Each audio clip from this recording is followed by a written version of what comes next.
subject to confirmation. So, our man, Apeton Suffix, finally, as board chair of the National Oil Company of Liberia. Yeah, Appleton, I to follow up on that release, Boakai, and it's not a surprise to me. I know persons like Appleton will have to have a space in government. Mhm. It is usually the order of the when there is after an election, those who supported the government for one reason or the other Mhm. will also be given the opportunity to serve. And if you look through the platform of Appleton at the time when he was contesting Mhm. as president, part of what he talked about is that the resources of the country, especially the natural resources, will be preserved, will be protected. And so, given the opportunity, Anokas, the chairman of the board, I think is one that reconciled with his agenda at the time when he was presidential candidate. Mhm. It is our expectation, like we usually see on this platform. It is too early to judge. We cannot make a determination as to what the person will produce in Mhm. terms of their performances, but we are convinced that after the president, after the approval of the Senate, Mhm. the person takes over that position. It is at that time we begin to judge them as per their output. So yeah, Appleton, congratulations. And like every other persons that have been appointed by the president, we say congratulations as well. It is prudent that you do the job in favor of the Liberian people because at the final analysis, the rescue mission can only survive when Mhm. all of you individuals are able to put your acts together, put your hands on deck, and ensuring that the president succeed in his vision for Liberia. So until that happens, Baka, we will be right on this platform and showing all of you that have been nominated by the president that will be right on this platform to checkmate you. When the good things are done, we will commend you for it, and when the bad ones, we will criticize you for it. So we're right here. Okay, so that's the voice of Harris, and it's a welcoming news. People that supported you once, when this position, now they are being placed into government because Appleton coming to the phrase in our body politics. A lot of people never expected such a name to suffix in our body politics, most especially for the just in the election, Harris. And Yes. yeah, because coming third in the just in the election and then pledging his support to the opposition bloc by that time, which was the Unity Party. A lot of folks thought that he was going the weird way because Mm. he had a brother in government, and the government by that time had all the financial strength to get him over to them. So a lot of people thought that Harry, Mr. Appleton were going to go the CDC way, but he later on pledged his support to the Unity Party. So now he been placed at the National Oil Company of as board chair. Is a welcoming thing by this government, and we appreciate the president for at least looking at their way and making sure that he himself to benefit from what he once supported. So And Baka, relatively mhm, to that, it's just a very good point that Appleton, everyone at the time felt that Appleton would have transitioned to CDC. the George Weah side, the Mhm, CDC, because at the time, politically, they had the advantage. mhm, They had the monetary strength. They have the support, if you want to mhm, say, mhm, in terms of be able to control the minds of the masses, mhm. right? So all of these things, everyone felt that George Weah would have delivered. I mean, Appleton would have blended to the side of the CDC. Yeah. I don't know for what reason, and that's what I've said. Times of our numbers. I'm hoping one day, one of the days to have Appleton on this conversation, as to ask him as to at what point in time he made such a decision, right? Mhm. And what happens is that both him and that of his vice president, I think the both of them went the way of the This the Unity of the Party, Unity the Party. opposition at that time. Unlike other political parties, you Mhm. find out The there will be APCO. division. There'll Yeah. be division. The vice president will go this way, the president will go that way. Mhm. So Appleton was, I can remember on that day, on that fateful Thursday when he pledged his support to Joseph Boakai at the time when he was contesting. I'm saying when he was contesting as president, and I'm saying the now president when he was contesting, Mhm. when Appleton on that fateful Thursday pledged his support. I mean, he was confident at that time. He said, while it is true that there are photos circulating on the social media, me and that of the speaker meeting, it is true. They met with me. And at the time, Frank Kofa was working the way to get George Weah back to power. Sure. And so financially, they were stable. Perhaps the messages were lacking.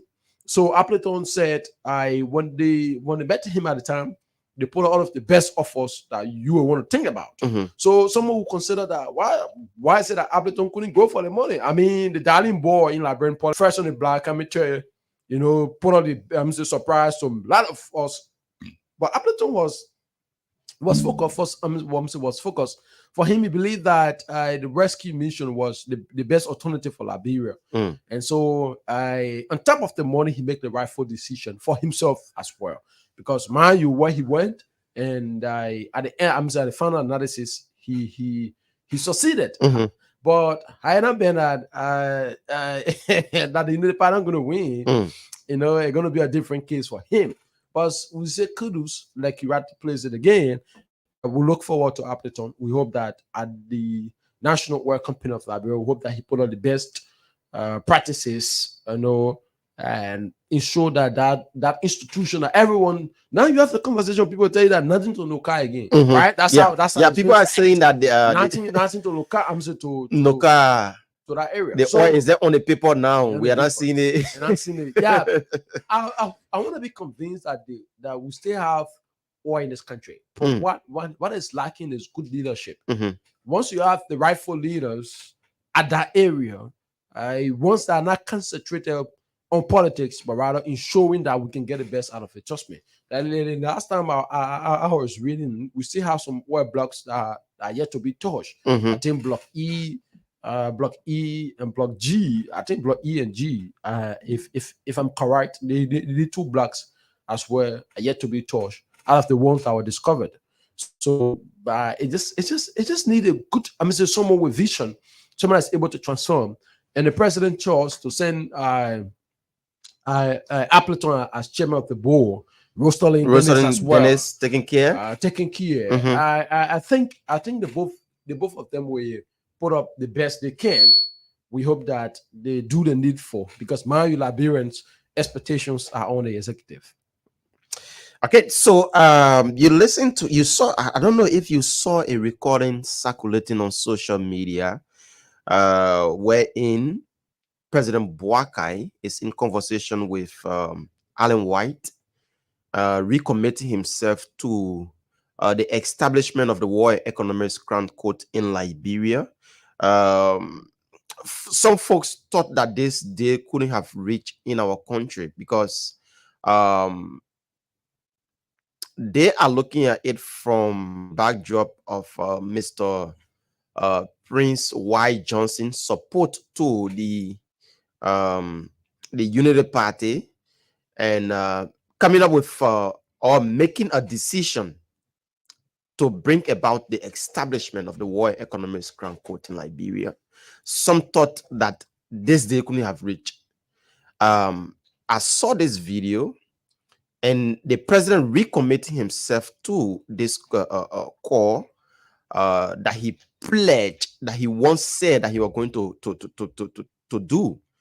Now, in a conversation with Alan White, and Alan White is appreciating him for the stand and making sure that people that lost their life have justice.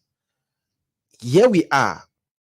Prince Johnson is one guy that just don't like the establishment of the War Economics Crown in Liberia. He supported his Unity Party administration, and now the president is calling for the establishment of the War Economics Crown Court. We have the recording here. I want for to listen to it, then we can come make our point on this conversation. This one, let's listen to. Thank you for the phone call, and I just wanted to ask you again, why did you want me to come over here when you Well, you've been a good friend of Liberia, and I don't see it just as a duty. I see it as a concern for a country that you have interest in and you pursue that. And we believe your concerns are genuine. And so we've opened the door for us to work together. That's why we call you. Well, Mr. President, I can't tell you how many people worldwide, when they read your speech and you talked about having an office, the War Crimes and Economic Crime Court, to facilitate the creation of this tribunal, international tribunal here in Liberia to bring the justice to the people.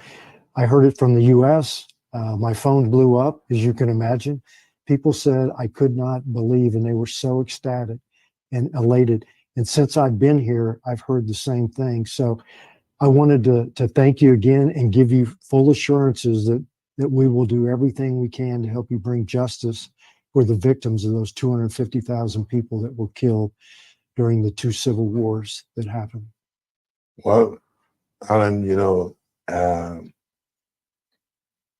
in every country, and especially a country that boasts of independence, 176 years, and you know very well that it is because of the impunity, the disrespect and disregard for justice that have created all the upheavals in this country.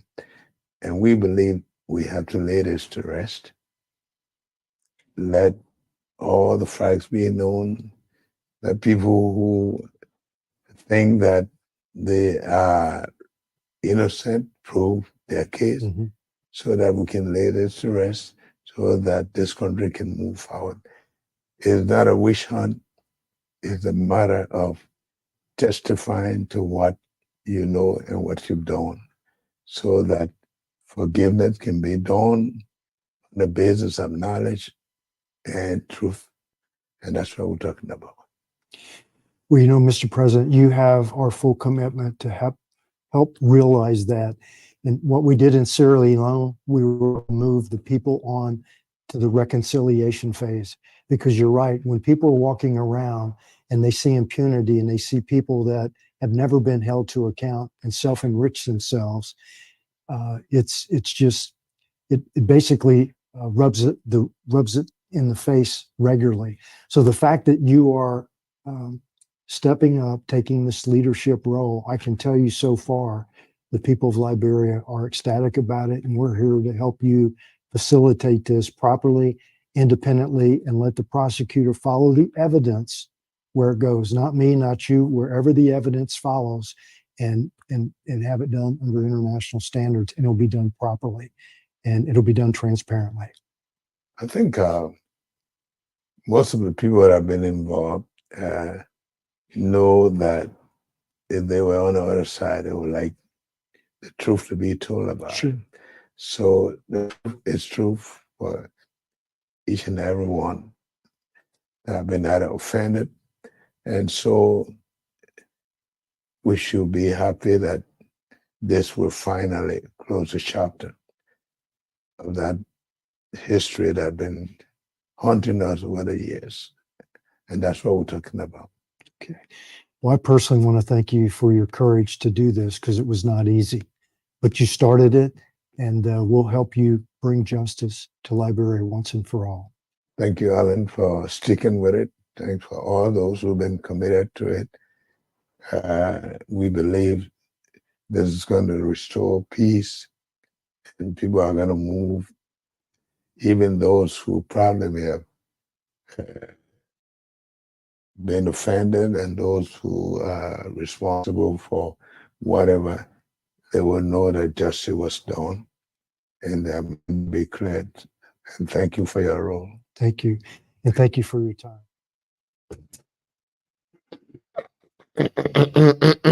Harris, this recording is deep. I don't know what it will bring now.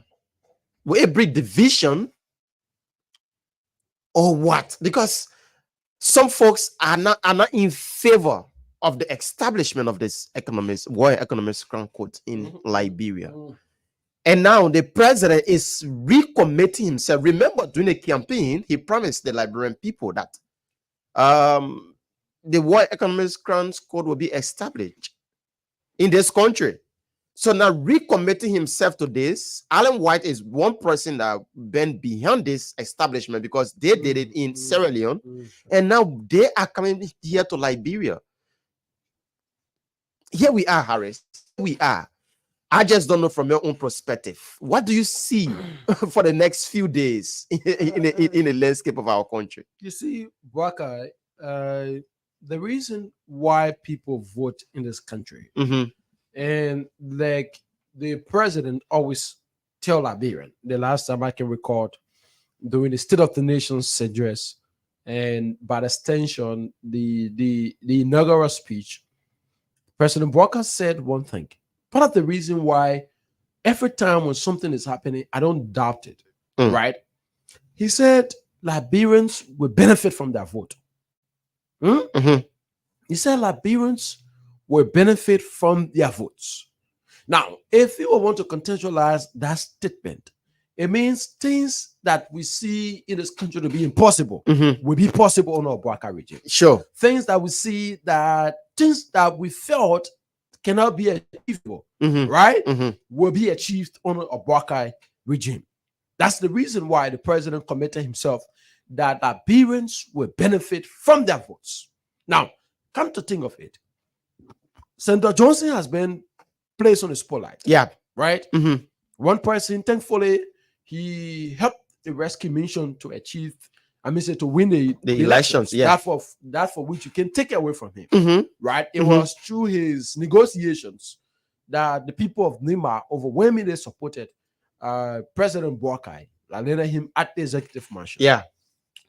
But a lesson of recent during in section, and Senator Johnson stressed a point that this is not a change we want. The change where the same old things that happened during the George Weah administration is the same thing that's happening now. Yeah. Now, so it means that even Senator Johnson himself believed that for 6 years, when George Weah and his surrogates, Mwaba Molu, Jefferson Koji, you just name the rest of the guys, felt that the establishment of War Economic Crimes Code should be the order of the day. Yeah. It was the message that they campaigned with, that 12 years the United Party failed to establish War Economic Crimes Code, so that the 250,000 persons that were being able to, recorded, even though those that lost their life were more than that number. Yeah. But it was the ones that the ones that were able to be, recorded.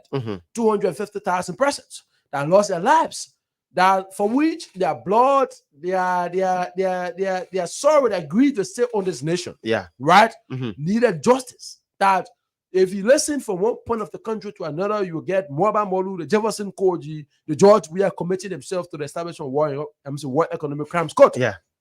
They took over the affairs of the country, and they felt that, but what's the reason of us establishing the War Economic Crimes Court? So they couldn't do what Liberians expected of them. Now, Joe Boakai during the elections promised Liberians that the establishment of War Economic Crimes Court, accountability for the rule of law will be in place, so that those who committed heinous crimes in this country will account for them regardless of your affiliation with the executive. Boakai, you understand that if this conversation with Alan White, and at the final analysis, this conversation landed on a fertile soil. Yeah. It presents a holistic approach to the frequent disregard of rule of law in this country. It makes individuals to understand that this president means well for the people. It's not business as usual. It means that it's not business as usual. Yeah. It means that the president is in the direction of Liberians. Yeah, but if he had a conversation, right, with the Irish Liberian, one that their family members are in government, one that don't have any connection in government, the conclusion of that conversation will be, we want War Crime Court in this country. Yeah, now, but you look at from the angle of Senator Prince Johnson.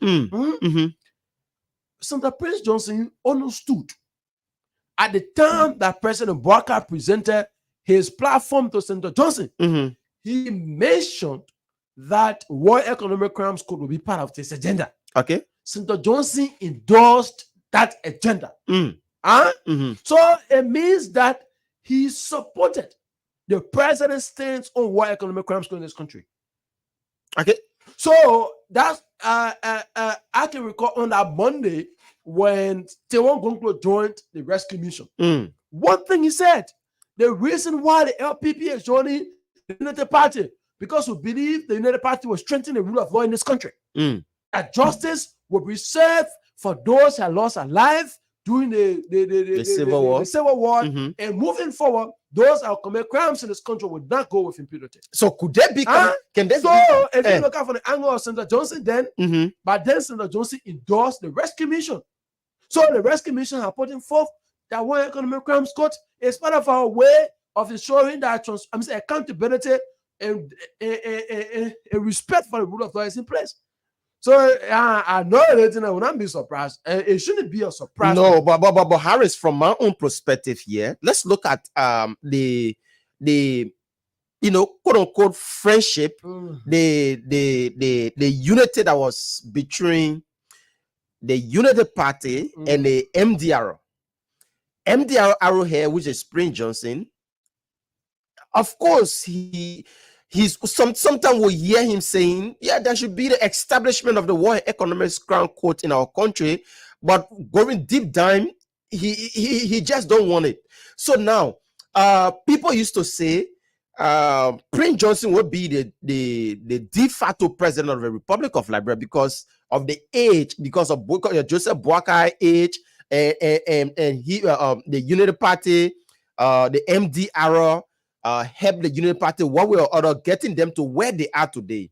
So Prince Johnson was going to be the de facto president of the Republic of Liberia. So now, with this coming in by the president, the establishment of the War Economic Crown Court, I'm sensing that the discussion now, or the partnership, the relationship between Prince Johnson and Ambassador Boakai is about to get sour. Still to be corrected. Because let's not forget, once the War Economic Crown Code is established, Prince Johnson, one way or the other, it's not only Prince Johnson that we are talking about here. Others that committed a murder in our country here, others that committed a mayhem on the Liberian people during the Civil War, they will be called upon to come and exonerate themselves. And if they are found guilty, brother, actions will be taken against them. So let's now look at the relationship between Prince Johnson and Ambassador Boakai. Few days from now, I think it will turn sour. No, that's my observation, though.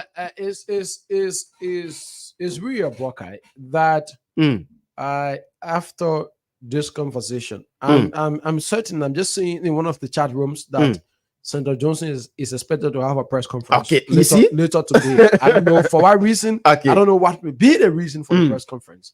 But you will understand that friendship, and this is one of the things that affected George Weah. Okay. George Weah felt that friendship over the interests of Liberians. Okay.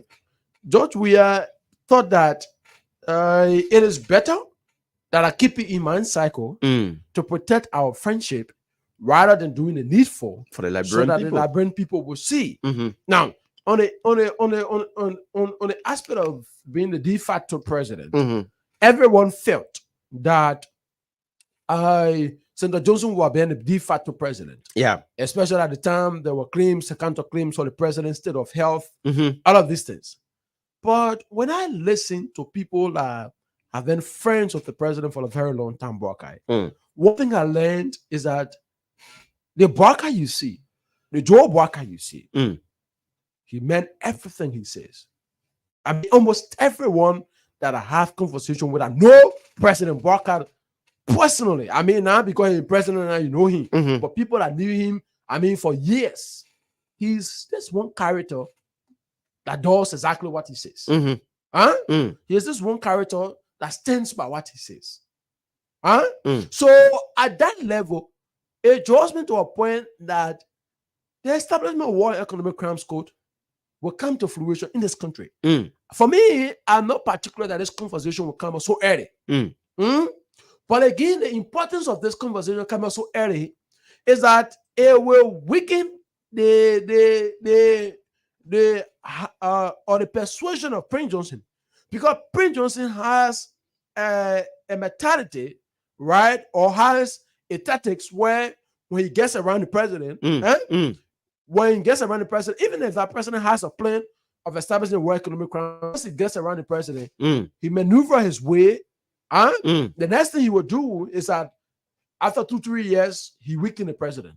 Okay. So he did it to Ellen Johnson Sirleaf, right? He succeeded. He did it to George Weah. He succeeded. succeeded. So now, Barker have learned lessons from those two presidents. So President Barker is the reason why the president is bringing this conversation, because he don't want. I mean, let me put it in our library with he don't want Prince Johnson to come around him so soon. I mean, at the point, by the time we enter the second year, the third year now, the president will already be weak now. So at the fourth year, in the fourth year of his administration, when the president starts to bring a conversation about World Economic Crimes Code, Prince Johnson will be the same campaigner to say, but everything you do it. You do it. Why now? Come in now. Why You now? don't do it. Librarians easier to buy.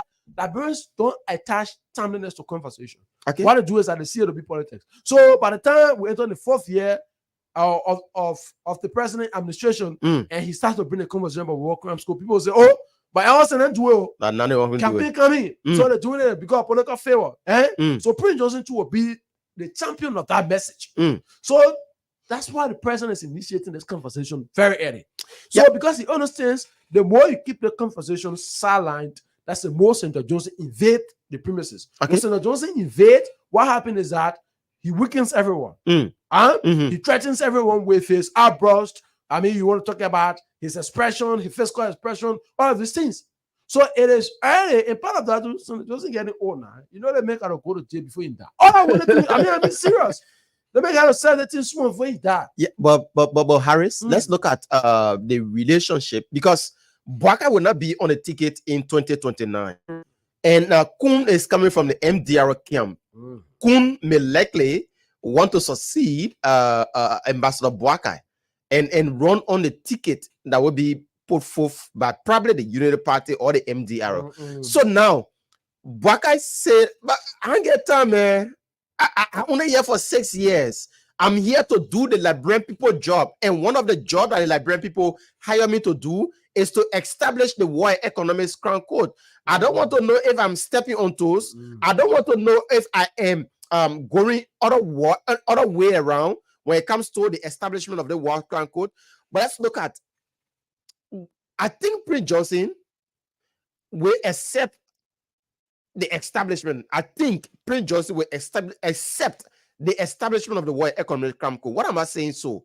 I'm saying so because Prince Johnson, the vice president now, is coming from the Prince Johnson scam, which is, you understand? And Kun will be on a ticket of the MDR or the Unity Party in 2029. So if Prince Johnson does support the establishment of the War Economic Crime Code today or tomorrow, the people of Liberia will say, "Oh, Mr. Prince Johnson, if you are bringing this man to us to make him president, he won't be the same person to coerce Mr. Kun not to come up with the establishment of the same War Economic Crime Code in Liberia, as Barker is doing now." So Prince Johnson, one way or the other, like you said, he's having a press conference today. We just don't know why he'll be saying that, because the coming in of this recording, the interview done by Alan White and the president now, it sent a strong message that Barker is ready to fight everything. He's ready to do everything that the Liberian people hire him to do. That's my observation. And getting it done, it's not going to be like, "Oh, I will do it later." I need to start doing it now. Before people say, like you said, before people say, "Why you do it 1 year ago when you took office? Why you do it a few months ago when you took office?" We are just in 1 month, few days old of his administration. And now he's putting forth, he's calling on the Americans to come and establish the World Economic Code in our country. So now the relationship, I think, the relationship, Wakai, will actually end. The relationship.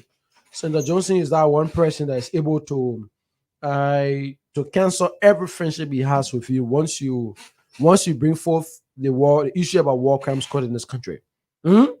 So I am aware of that. I'm convinced that that the will ensure that this happens.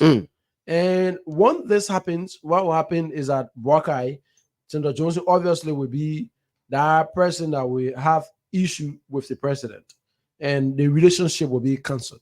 That's the math they've been played.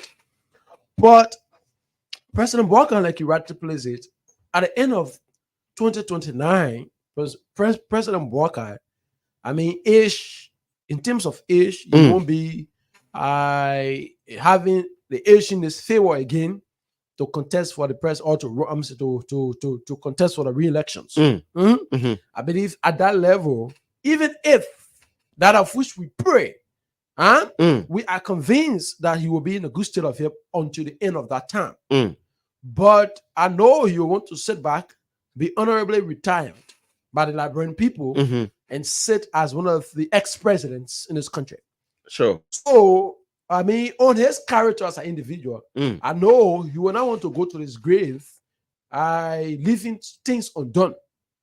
I have had the time to read a book that says "Wise, Not the Wiser."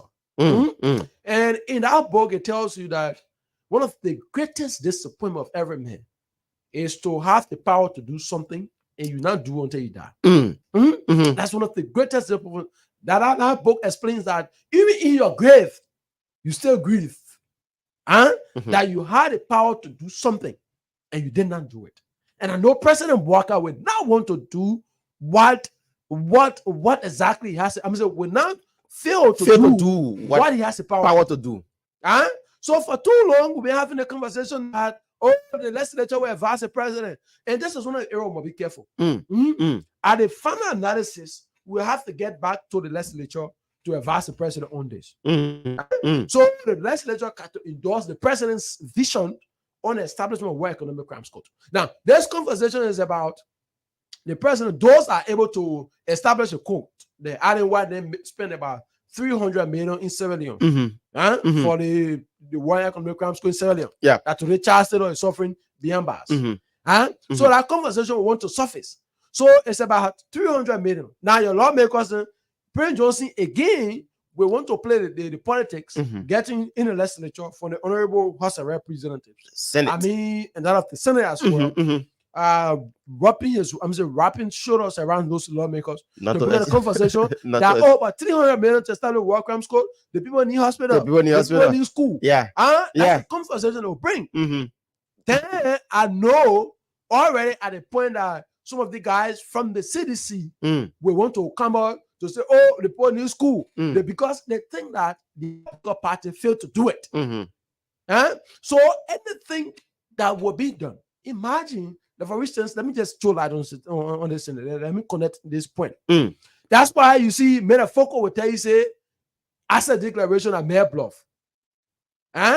So the man said, drug test at Mayor Bluff. He can't do drug test because at Mayor Bluff. Because you know why? His CDC failed to do it. Okay. So since the CDC failed to do it, he think that if the United Party does it, then it means that it takes the glory. And that's the kind of legislature we have currently.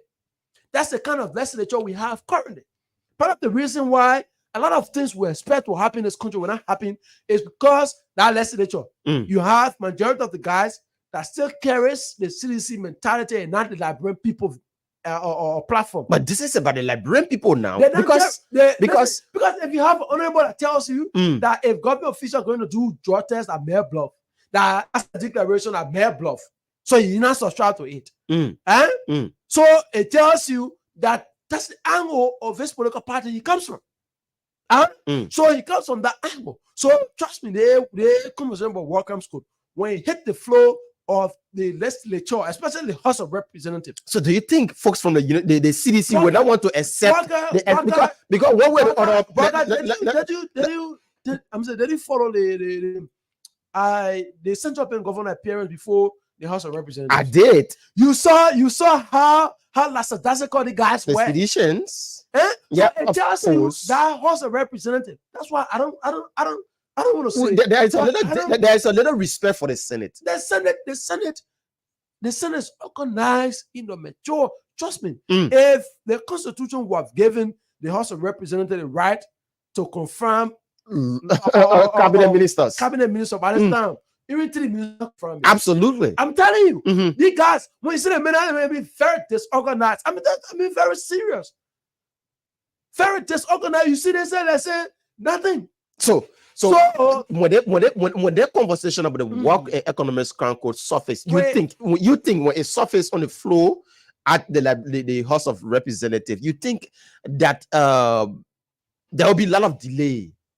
First of all, because folks from within the CDC, we don't want to support this because they believe that if Boakai succeed in establishing the World Economic Crown Code, he will win election.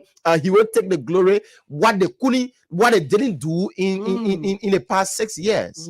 So that's your observation. But that's the reality of Boakai. That's the reality. We have a kind of legislature, especially the House of Representatives. Like all of the things that George Weah failed to do, things that George Weah had the authority. We imagine that during the region of George Weah, when he brought forth the War Crimes Code, at the time Senator Johnson had left the CDC, and at that time he was still neutral. Okay, right, considering options to join the United Party. When the conversation of the War Crimes Code came on the floor, about 61 lawmakers from the House of Representatives endorsed the president's vision at the time for the establishment of War Crimes Code. Okay, so that matter was forwarded to the Senate for concurrence before it be sent back to the president. I don't know where that conversation ended, but at this time, having considered that we have a legislature, especially, and I continue to use the term deliberately, especially the House of Representatives, that have been characterized into partisanship. We just go 1 month, 2 months. That house, what kind of guys have conducted themselves in the form of partisanship. So what will happen matters that in the interest of the appearance, but also it tends to beautify, it tends to give attention to the United Party as a political party. That under the United Party, this was done and that was done. Trust me, these guys will oppose. These guys will stand against it. Have you asked yourself why the legislature, the House of Representatives deliberately left their capital building office where they have the oversight, where they have the responsibility to invite a director general to come and answer questions before plenary, and drove to that government ministry or agency and meet with the director general in office and say, I'm the chairman of maritime. This means the chairman of mines. This means the chairman of agriculture. We kind of ask you, why is it that the people giving you hard time for your job? Then it tells you, and all of the guys that went there, all of them from the CDC. The person that is currently occupying that position, Emma Glasgow, is also a sedition. Yeah. So then what that explains to you? What exactly explains? It explains that that's how the guys intend to run this country. That when it's not in favor of the CDC, it will not be done. And they have the term in terms of the voting power, they have it. Yeah, but then they have it. So the War Crimes Code gets on the floor of on the floor of plenary of the House of Representatives. There will be several delays. There will be several delays. Someone may say financial claims. Someone may say if finance is used, if finance is used, they can use a lot of things. 300,000. 300 million was what was what was used in 70. Yeah. To establish a War Crimes Code and everything. So the guys, the first thing will come and say, okay, but at 300,000, let's use it for something different. 300 million, rather. Let's use it for something different. The next conversation that will surface, it will be, the kind of bureaucracy. Maybe that's in the committee room, and for committee room, it returns back and to advise the legislature on what to do. And that's how. And imagine from the committee room, the committee on judiciary is being controlled by the CDC now. So then, what do you expect? So I'm seeing President Bouaka has a very good vision on the War Crimes Code establishment. For me, I want to be very much thankful this morning. Bouaka, if I haven't have, I'm saying for a very long time, I haven't heard any good news yet. No good news have come out. Like I'm really satisfied. This thing, it makes my day. I'm being very serious. It makes my day because when you have a conversation with the Irish Liberians, it tells you that if nothing will happen in this country, there's war crimes could come in the country. Absolutely. Today Roland Duo is passing. Yeah. So now we're not having. The reason why Senator Johnson is in the picture is because Senator Johnson has been, on the forefront. Yeah. And so that's why everyone consider him. Roland Duo is passing. Quietly. But again, passing. There's not only about Prince Johnson here we are discussing. We have Bob Naked that one way or the other supported this regime. And now we have Roland Duo, we have Sekou Damatel Konen, all of them is still passing around here.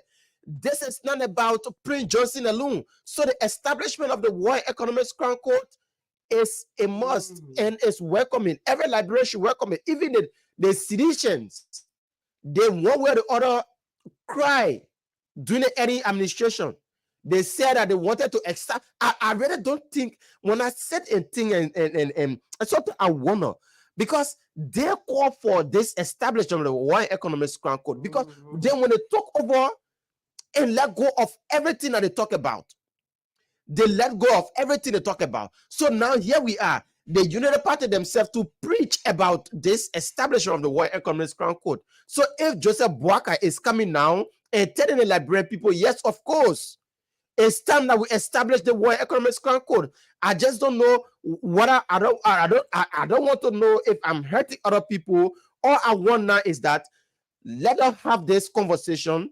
Those that were responsible for this act, let them come and exonerate themselves. I like the way he put it, and I'm going to play this recording again, Harris, so that people that have just joined us, so they can listen to what Ambassador Bouaka said to Alan White. Those that just join us, let me play you the recording again. This is the President Joseph Bouaka in conversation with Alan White and recommitting himself to the establishment of the War Economics Crown Court in Liberia. Let me see. I'm trying to take it here this morning. Okay. On this journey together for a long, long time. And I wanted to thank you for the phone call. And I just wanted to ask you again, why did you want me to come over here? Well, you've been a good friend of Liberia, and I don't see it just as a duty. I see it as a concern for a country that you have interest in, and you pursue that, and we believe your concerns are genuine, and so we've opened the door for us to work together. That's why we call you. Well, Mr. President, I can't tell you how many people worldwide, when they read your speech and you talked about having an office of the War Crimes and Economic Crime Court to facilitate the creation of this tribunal, international tribunal here in Liberia to bring the justice to the people. I heard it from the U.S. My phone blew up, as you can imagine. People said I could not believe, and they were so ecstatic and elated. And since I've been here, I've heard the same thing. So I wanted to thank you again and give you full assurances that we will do everything we can to help you bring justice for the victims of those 250,000 people that were killed during the two civil wars that happened. Well, Alan, in every country, and especially a country that boasts of independence, 106 years, and you know very well that it is because of the impunity, the disrespect and disregard for justice that have created all the upheavals in this country. And we believe we have to lay this to rest. Let all the facts be known. Let people who think that they are innocent prove their case, so that we can lay this to rest, so that this country can move forward. It's not a wish hunt. It's a matter of testifying to what you know and what you've done, so that forgiveness can be done on the basis of knowledge and truth. And that's what I'm talking about. Well, you know, Mr. President, you have our full commitment to help realize that. And what we did in Sierra Leone, we were able to move the people on to the reconciliation phase.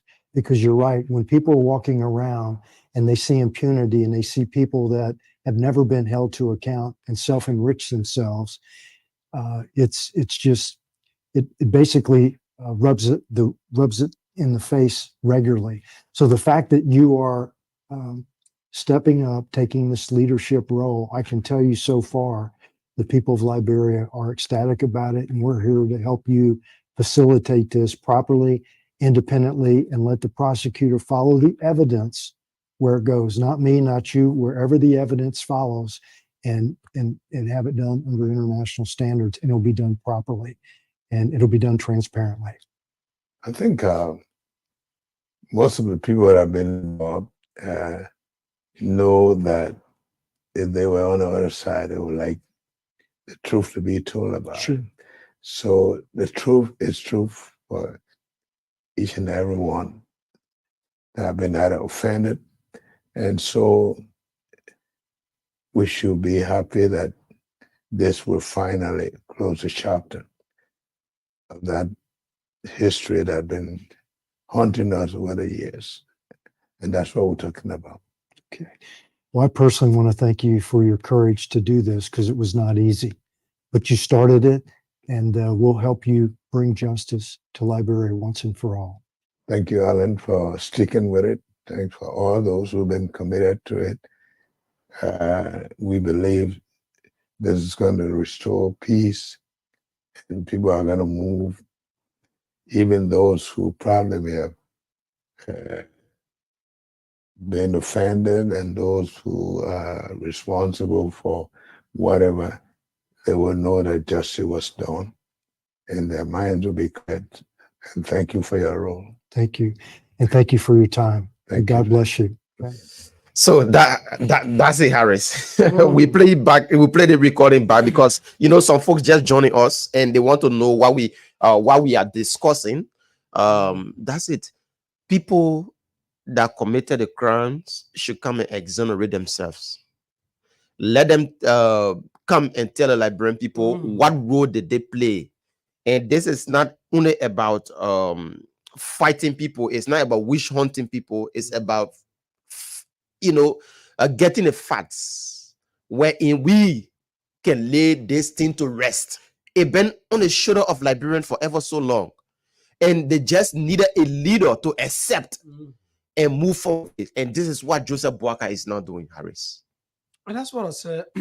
If nothing to be thankful for this morning, we got to be thankful to the president for initiating this conversation.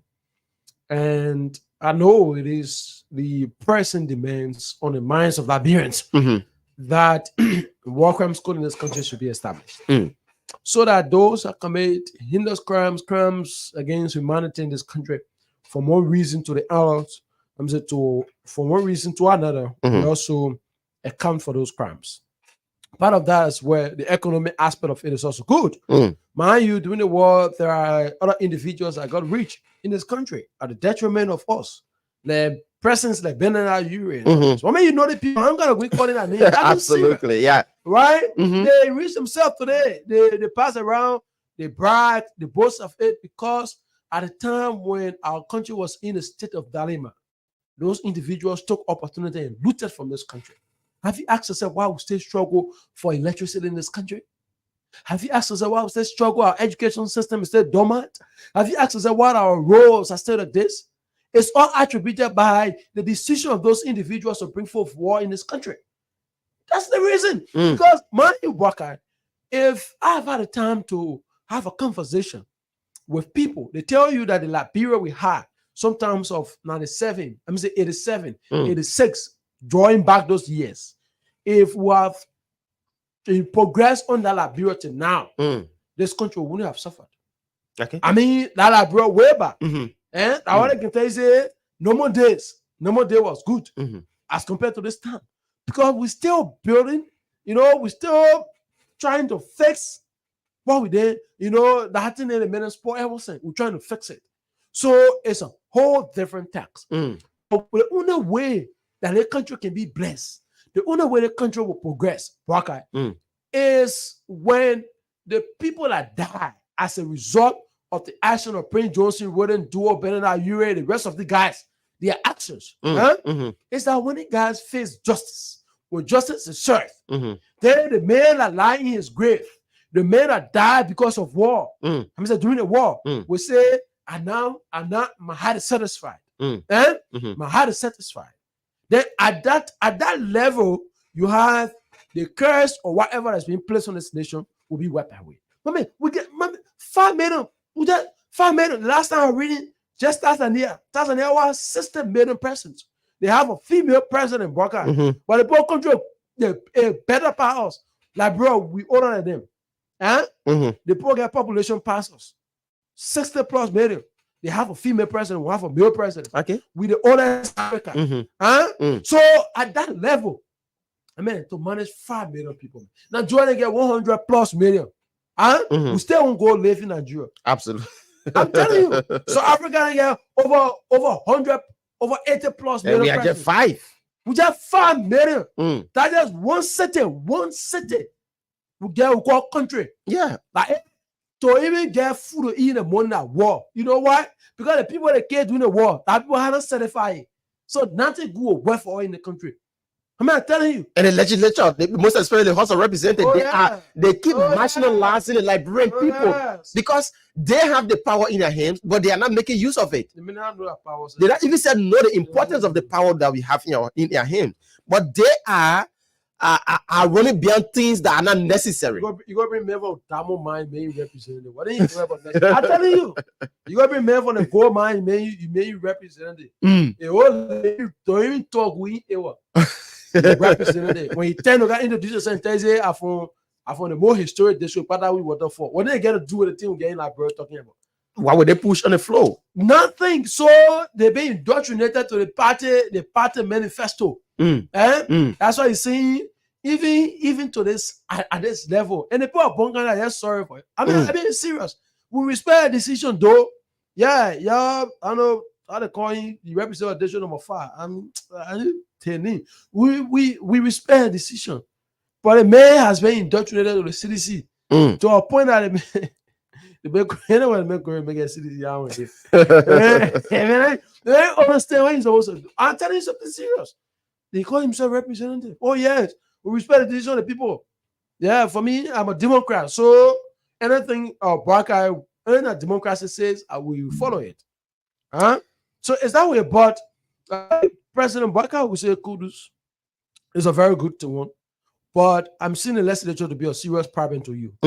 I'm seeing the legislature, and I'm saying this morning in this conversation. I'm seeing the House of Representatives to be a major obstacle. I mean, they just ended budget that they passed. I'm saying the president appeal for 1 billion, so that the government should not crash, and it should be used towards other things of the government. And the speaker had to call a press conference to justify why they have the country almost fall. The country going to fall. No money to do anything. The president wrote the legislature, the House of Representatives, say we can get our money. Nothing. All the father will explain the speaker how to get first the issue, or I'm saying you call for a press conference, and even how to explain to that person, we got to do the thing. No matter what it is, we have to do it. Tell you. So because of the party, and Joe, we are in France. Joe, we are not getting for letting the men do. The whole thing you're passing around, Joe, we are not getting for it. I know what guys are still putting themselves under stress. But it's serious, Brakai. Yeah. We hope that President Brakai, we appreciate you for this. Mm. I think the over 250,000 Liberians, Apostle, some of our brothers and sisters. The last time I was in Bomi, I went Bomi. There was a time Bomi after you Papa Poor River. There was a time Bomi when we crossed Poor River. In that town, Brakai, I met a man. I met a guy in that town. I think it's about 40 some more years now.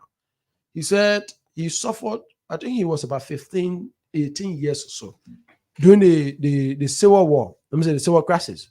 But God, I may explain his story to me that he was shot in the legs by Sandro Johnson, the senator. They went out began Sandro Johnson, yeah. Sandro Johnson, all in there, in Bomi. Sandro Dasso Johnson. Sandro Dasso Johnson. He said he was shot in the legs by Sandro Johnson. He refused to join them. So now, Brakai, that bullet, he said that bullet left his leg at the time of the war. So he never had a hospital to go to. Today, if you see that guy's legs, Brakai, you feel sorry for him. He's still living with that pain. He said after the war, they removed the bullet, but the soul cannot be killed any longer. His feet is just that way.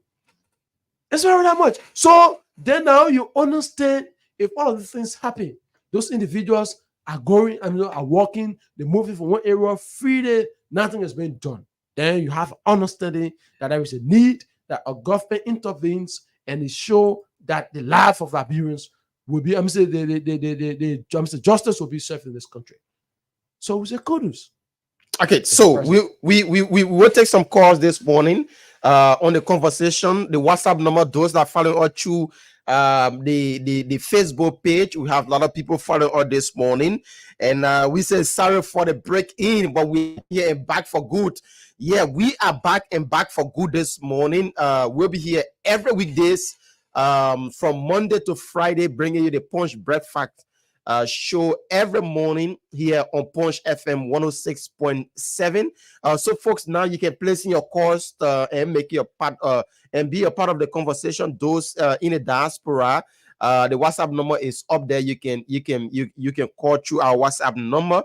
But if you are back home, you call on 0778 665 699. Once again, 0778 665 699. Or 0880-561-644, 0880-561-644, 0778-665-699. Those are, you can place in your calls on any of the numbers this morning and be a part of the conversation. Harris Betty, Brakai Amara Kamara presentation of a breakfast show. Let's go to the phone line and take our first caller here this morning. Good morning. Yeah, good morning. Yeah, your name, where you joining us from? Yes, Ojuku Bido. I'm joining you from Bokura Factory. Welcome, Ojuku. Make a contribution in 1 minute. Yes, thank you so much. I like the idea of the war crime code, like it been said by the president. But one thing mostly I don't like in discussing this war crime code is that we all know in Liberia there are a lot of key actors of the war crime. And then whenever it's been discussed, it's discussed only on Prince Johnson's. And when these things happen, at the end of it, people play on this at all time. They will say, "Oh, Prince Johnson is always not in favor of the war crime." But who told you? Most of the points that he stressed is different from what people say about him. Prince Johnson is not in any way against the war crime code.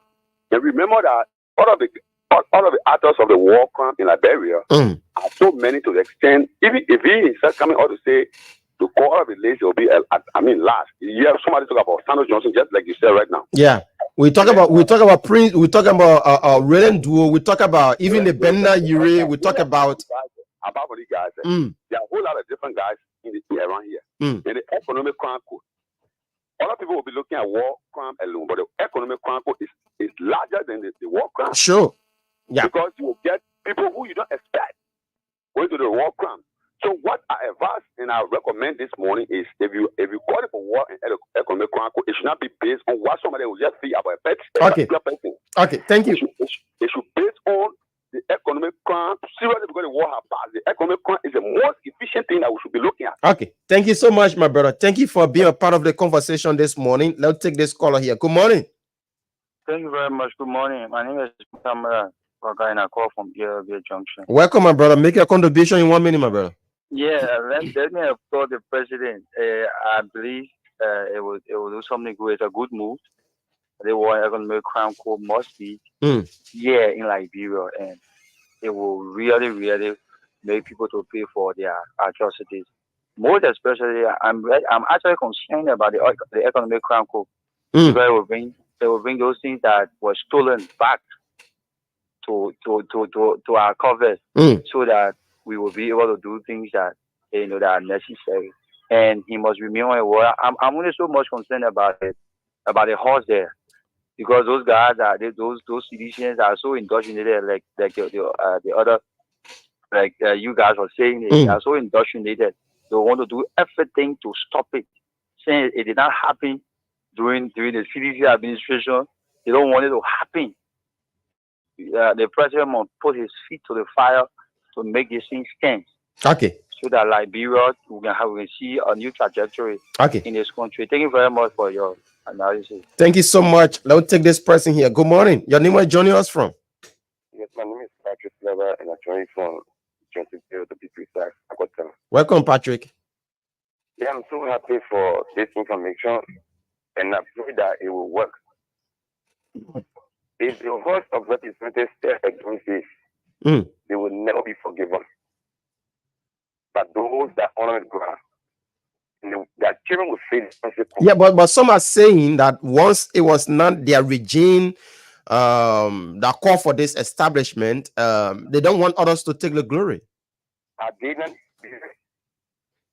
They went there to represent. So what good for the people? They should make it come to pass. So they shouldn't stay as obstacle against it. We're not talking about party, we're talking about the Liberians. So they must stand for the people, that what the people voted them for. And that was on that platform. They will stand for them. So they must do it, no matter how much they must do it. And you think it's now time for them to stand for the Liberian people? Yes, it's not time that they stand for the Liberian people. It's not time. Some are saying, my brother, some are saying, let's let go of this thing, man. We have already moved on. Let's forget about this establishment, because if we just talk about this establishment, we'll be creating more wombs. We have already let go of this thing. Let's forget it, move on as a country. Let Bagon be Bagon. Let people just live peacefully and move on. Some of them say boasting of faith. Some of them, they are boasting of faith. They stay among us and boasting. So much faith. Okay. All right. Thank you. Some of them still boasting of it. We're still taking your calls this morning. 0778-665-699, 0880-561-644. Let's take somebody from this line here. Good morning. Hello? Yeah, good morning. Your name, where you joining us from? Thank you. Good morning to Wakai. Good morning to your co-host this morning. I call from District 6, Sandra Brother. I call from District 6. I think the bold step taken by the president, I think in the right direction for the Liberian people. Look, it's a major crime to the Liberian people by killing the people in this country. If you say you go free, are you there killing off? Look, a lot of people commit a crime in this country. They kill our people. So the both that president, I think, in a good faith for the Liberian people. So let me commend the president this morning. That's why the Liberian people went on the song to vote for you to become president for the nation. So I think in the right direction, when they say war crime court, the war crime court not only there for Prince Johnson. A lot of people commit a crime. People that George Bush in the country commit a crime. They are here. Some of them work in the legislature. They are here. A lot of people commit a crime in this country. Why, when they say war crime court, then Prince Johnson will be getting vet every time. I think the war crime code that we are discussing enough for Prince Johnson alone, and for most of the people that committed crime in the country, that killed the Liberian people in this country, I think there are many. Okay. So we let us tell the president, thank you for taking the bold step on the Liberian people. He is welcoming. Ellen Thank Johnson, you, Mr. President. Okay. Thank you. Thank you so much, Samuel Bobo. We take a few more calls, then we'll transition on the discussion here this morning. So keep your calls coming in 0778 665 699 or 0880 561 644. You can be a part of the conversation. We have said our part of it, and it's left now for you to make your own contribution. That's why we open the phone line. You are not just playing or listening role. You can form part of the discussion by calling in on 0778 665 699 or 0880 561 644. I see you listing other people. I know some of them, and a lot of them supported the president Buakai. We have Prince Johnson, Boneke, Sano Johnson, yeah. Or you want to talk about Ellen Johnson Sally? You know, Ellen Johnson Sally. We want to talk about many plenty. The plenty that supported Buakai. Yeah. And so all of y'all, make sure the people, listen. We say that thing, we won't make it to look somehow. It's not about Prince Johnson. Let's get it straight. It's not about Prince Johnson. The reason why Prince Johnson put himself, I'm saying the reason why Prince Johnson's name is always mentioned Buakai is because he put himself in it. Okay, let's take this person on the WhatsApp number this morning. Good morning. Your name is joining us from? Good morning. My name is Douglas. I'm calling from Europe. How are you? I'm okay, Douglas. Welcome to the show. Make your contribution this morning. Thank you. Thank you very much. Look, let me tell you, it's some very, very tough tax when they start to arrest, because the war crime code will not just kind of say, go sit down, go, you be at your house and you be coming to the court. Anybody that is indicted will be arrested. How will it be? Look, let me tell you, the Liberian people, they just talking about their mouth, but it's too, as soon as it gets tough, they will start on, y'all lead the people. You know, these are the things that destroy our country. They don't they talk things and they don't follow you up. Because in case they start arrest Prince Johnson, arrest Bodniki, all those guys, because once they are indicted, they were arrested. All happen in the country. It is so we should be careful. Okay, so now, my brother, what do you want non-Liberians to do? What do you suggest? No, what I suggest is that although I support the court, but we should put in mechanism that maybe these people can go explain themselves, do it in the reconciliation faction. But if we say we are arresting you guys, let people blame leaders that they're the one who brought another chaos. People don't want chaos anymore. Just imagine, last time Prince Johnson was at his church and group went there. Everybody in the country got afraid, people ran into their homes, They thought it was another problem. So we should be careful, and we should follow the reconciliation aspect of it. Okay. People go and explain themselves. All right. Thank you so much. Thank you so much, Douglas, from Europe, joining us this morning on the conversation. He's thinking about the trickle-down effect. What will happen if they start to arrest people in a country? For me, their supporters will start to see it from a broader perspective. There are other individuals that committed war crimes in this country that we don't know of. What will happen is that if you arrest Senator Johnson, for instance, if Senator Johnson has been arrested, supporter gets angry. You know what will happen? They will say, "Oh, by arresting Senator Johnson, Boga too committed war crimes." Yeah, they arrest Boga. Like how will be pointing them one after another. So for me, that's how I see it. So if Senator Johnson, for instance, has been arrested, the next thing they'll do, the poor Nima will say, "Oh boy, arresting Senator Johnson, then leave Roden Duo."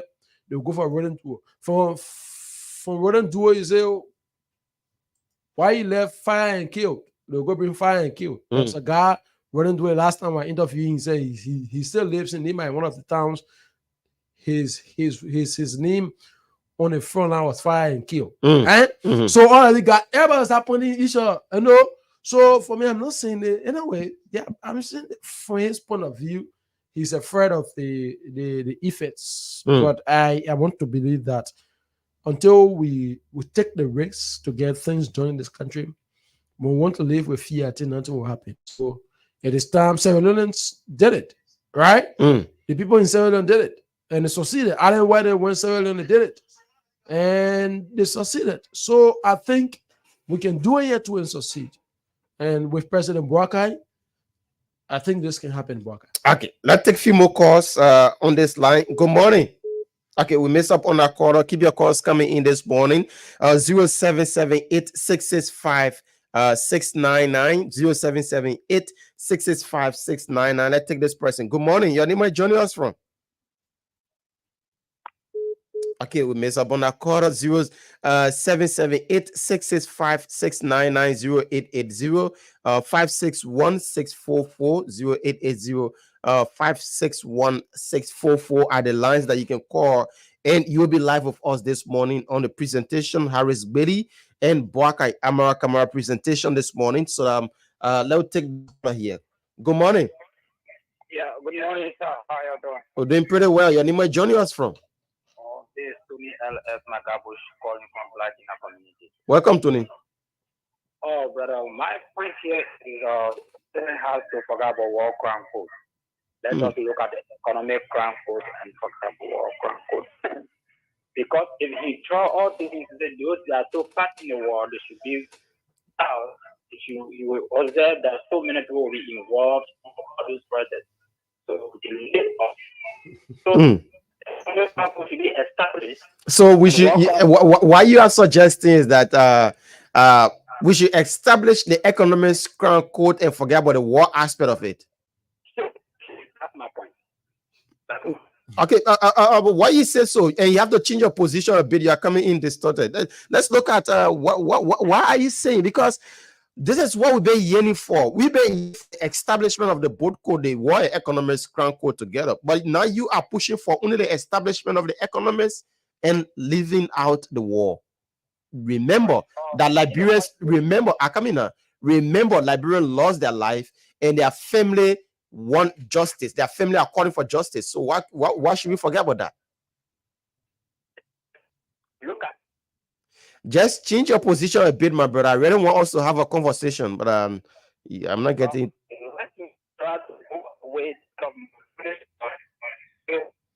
Oh, your line is not good, my brother. Hello? Hello? You have to call back. I beg you, please. You have to call back. Your line is not too good this morning. I just don't know what you are talking about. Establishing the economics crime code and letting go of the war because anyway you do the thing. You leave war crime school, you go establish economics crime code, you stay doing something. Complain. People say, oh, but why say that they put like young only that show. I mean, carrying stealing. Even the sub they put like they can be dealt with more than people that steal. So the men like will not go free in this country. Okay, let's take this caller here. Good morning, welcome. Your name, where joining us from? Yeah, good morning. Yeah, well, Mohammed Cornell from Chicken So Factory. Welcome, Mohammed. Thank you for the topic discussion. I think establishing the war and economic crime code is not a bad thing. What the fear here is that what is going to be the effect of it? You know, sometimes each and everyone get to support us. Like Prince Johnson. You know, sometimes not always it's going to be the best of all. It's not going to be very important things. All right? You know, when you arrest Prince Johnson, the whole imbalance will stand up. You know, our town is not going, or this guy is not going. This guy fought for us to be free. This guy do this. So this is going to stand firm.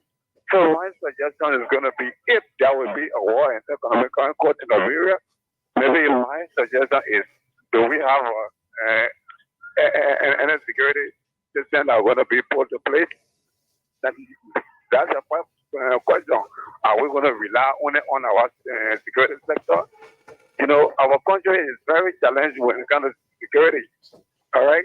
So establishing of the war and economic court is going to raise some alarm. Okay, and then people do need. Okay. A good safety. You cannot arrest them and go carry them somewhere where everyone is going to be going there. They are not going there in an hour. They will not going to harm. Okay. So you need to take that into consideration too. All right. So okay. Thank you so much, my brother. So we'll take the 3 more calls, then we transition on this conversation here this morning.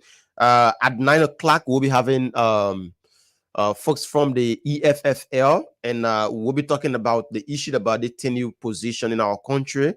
What do they make of that? They are calling for, they are in support of it.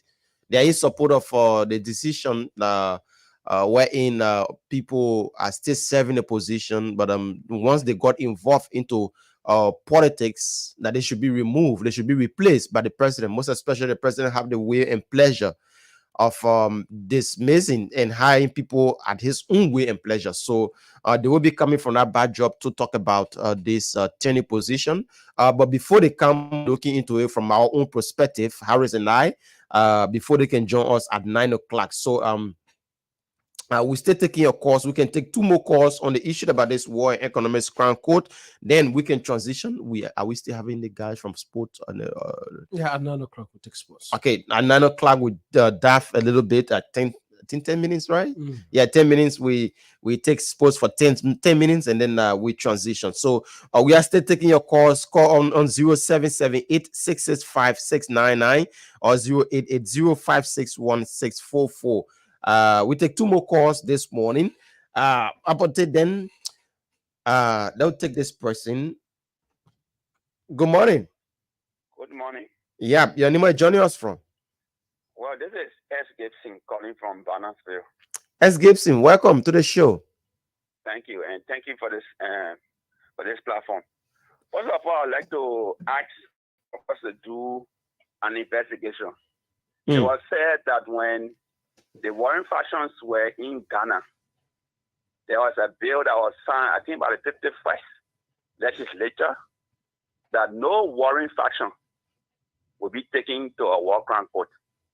And that bill was signed before these actors in Ghana signed onto the peace record. We need to do an investigation and see if that is true. And if it is true, then it means that bill needs to be revised before we can talk about establishing of any war crime court.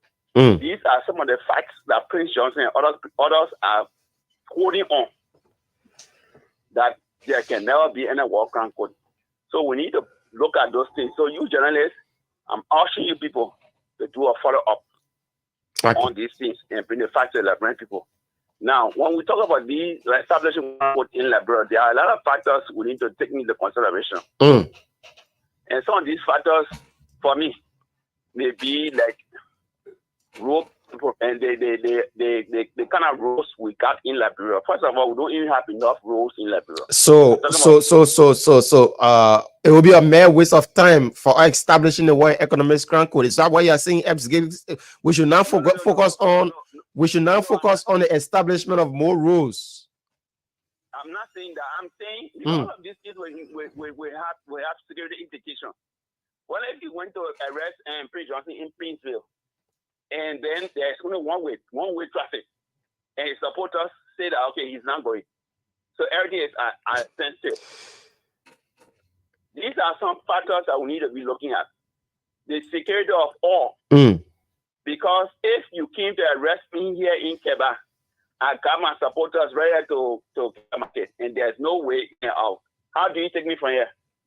Okay, but it was done in other countries now, Epps Gibson. That shouldn't be the factor of because we're having one road there. Mean that we shouldn't establish the World Economic Crown Code. I understand that, but listen, what about you just mentioned road? So is lay off. So is very lay off. We don't have alternative roads in Liberia. Okay, I am saying for me, the meeting is we should check if that bill was signed, and if it was signed, we should call upon our lawmakers to revise that bill so that we can establish a war crime code and we can carry the fight power.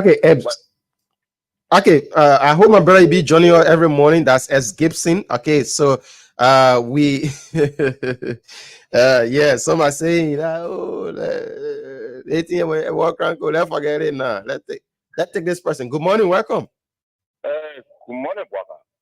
Yeah, this is Jackson Wimba, and I'm phoning from the Ralph Yahweh. My man Jackson, welcome to the show. This is our new home. Thank you, man, and thank you for the work you continue to do to making sure that our country get better. I like your independent and sometimes your journalistic thing in terms of how you view national issues. Fast forward, let me applaud you for introducing a wonderful topic today. If in entirety we decide that the establishment of war and economic crime is only about Prince Johnson, then we will not achieve the objective. The war and economic crime is not about Prince Johnson. It is about those who inflicted wounds against the Liberian people. Why every time we discuss war and economic, I will be so happy Waka decided to engage our international partner to making sure that we bring this thing to a closure. I would be happy. I would celebrate. People inflicted wounds, murder 250,000 of our people here. Then somebody going into due fear factor. Let me tell you something. That's in a fear factor. When these people decide, when President Waka decide with our international partner and every measure people into place, they will pick up Joe Bully and the rest of the other people who inflicted wounds against the Liberian people out of the country so that they can face justice. Don't come bring Prince Johnson letters yet. Even in Nima Kante, they may even kill Nimaya. Whatever they may, and Nimaya in Nima Kante won't justice. Why should we just discuss war and economic crime to bring it into a process and we don't set the terror? The generation unborn, there is a tendency. Why is it young people in the community just so brave in taking away people left? Because we are not stuck at the death. Those who took God and murdered over 250,000 of our people, they are still riding the best of cars. They are parading the community. Therefore, even people who did not born during the war, they have the sense to take left and take away people. We got to bring this into a closure. And nobody can argue here. When you are refugee, job with it, you're not supported it. They brought you a rabbi here. And you were taken to the Hague, prosecuted. Under the international law, what children supported them, when my division, why they never block the airspace or the wrong way. So just start taking on the thing. I hope Waka or President Waka has engaged in the initiative with Mr. Allen White to making sure that justice is served. Okay. More so, our brother provided an information. I follow the act of somewhere called in Ghana. Can you allow a group of kids who gather in the need of resolving their own individual intent, and you expect them to insert themselves? That if we agree to ceasefire and we turn the country to interim government, then after we had a democratic election, you expect that Taylor and the rest of the other people, Prince Johnson, who inflated war against. So to call for war and economic crime, you expected the people. It was social group of warring faction decided that it was not the Liberian people. The will of the This is why the TRC was fulfilled. We moved on, it was established, and an independent people presided over, and those who participated. They were called okay, Jackson. Okay. Yeah, and the warring faction decided that they will not and bring war and economic crime to the Liberian people decision. We want war and economic crime in the country to bring the thing to a closure. Period.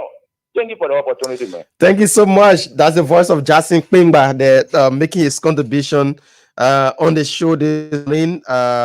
Let's take this person.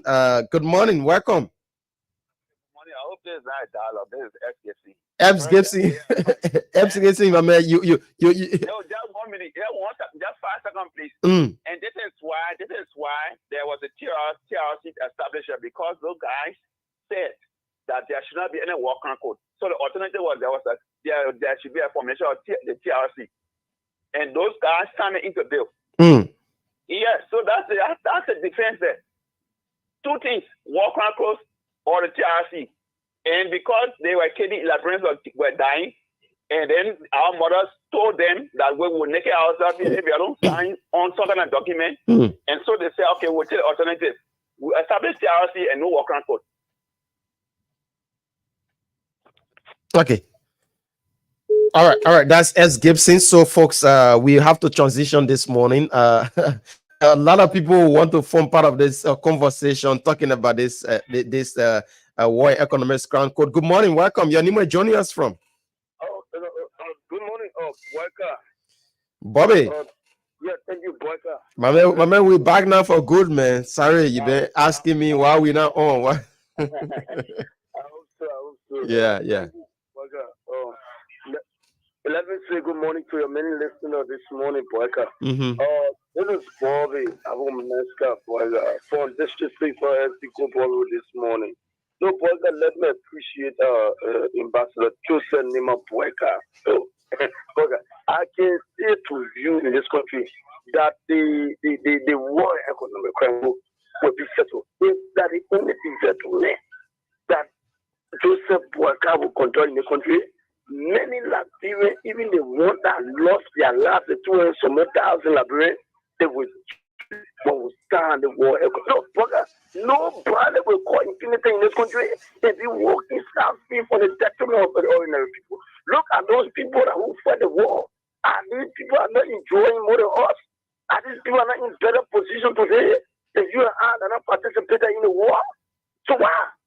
Let these guys face the same weight of the system. We are asking Honorable Boyka to as the people want to help him. It's a way I want to help him anyway. Let them establish the World Economic Crime Code in this country. Let them be established. And let those people who are caused excessively, let them go to jail. There are a lot of people who fled the war and they left a child facing jail in this country. He's facing jail in the country. So you can let Johnson, John Paul, Port Nation, other people are free, enjoying that won't fight the war.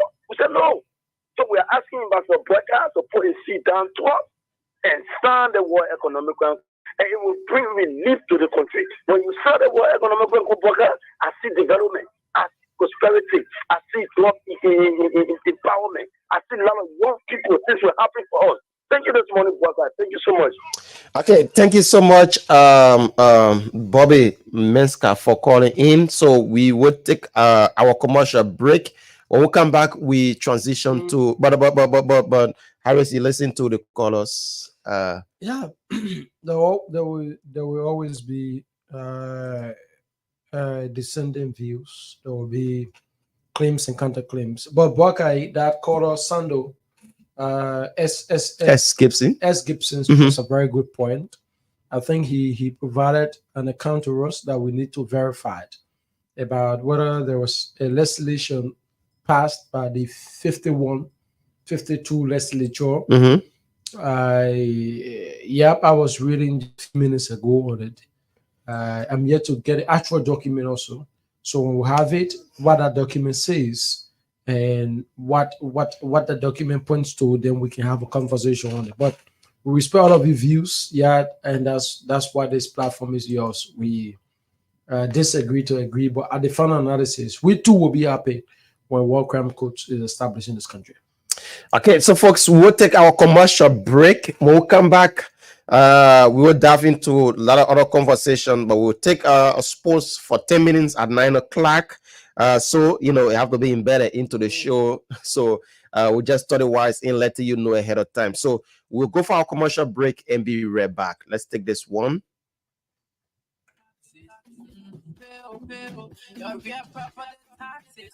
My people, you don't hear it? The LRA people, the people then that can collect government taxes, they say that it's time now to pay your real estate tax.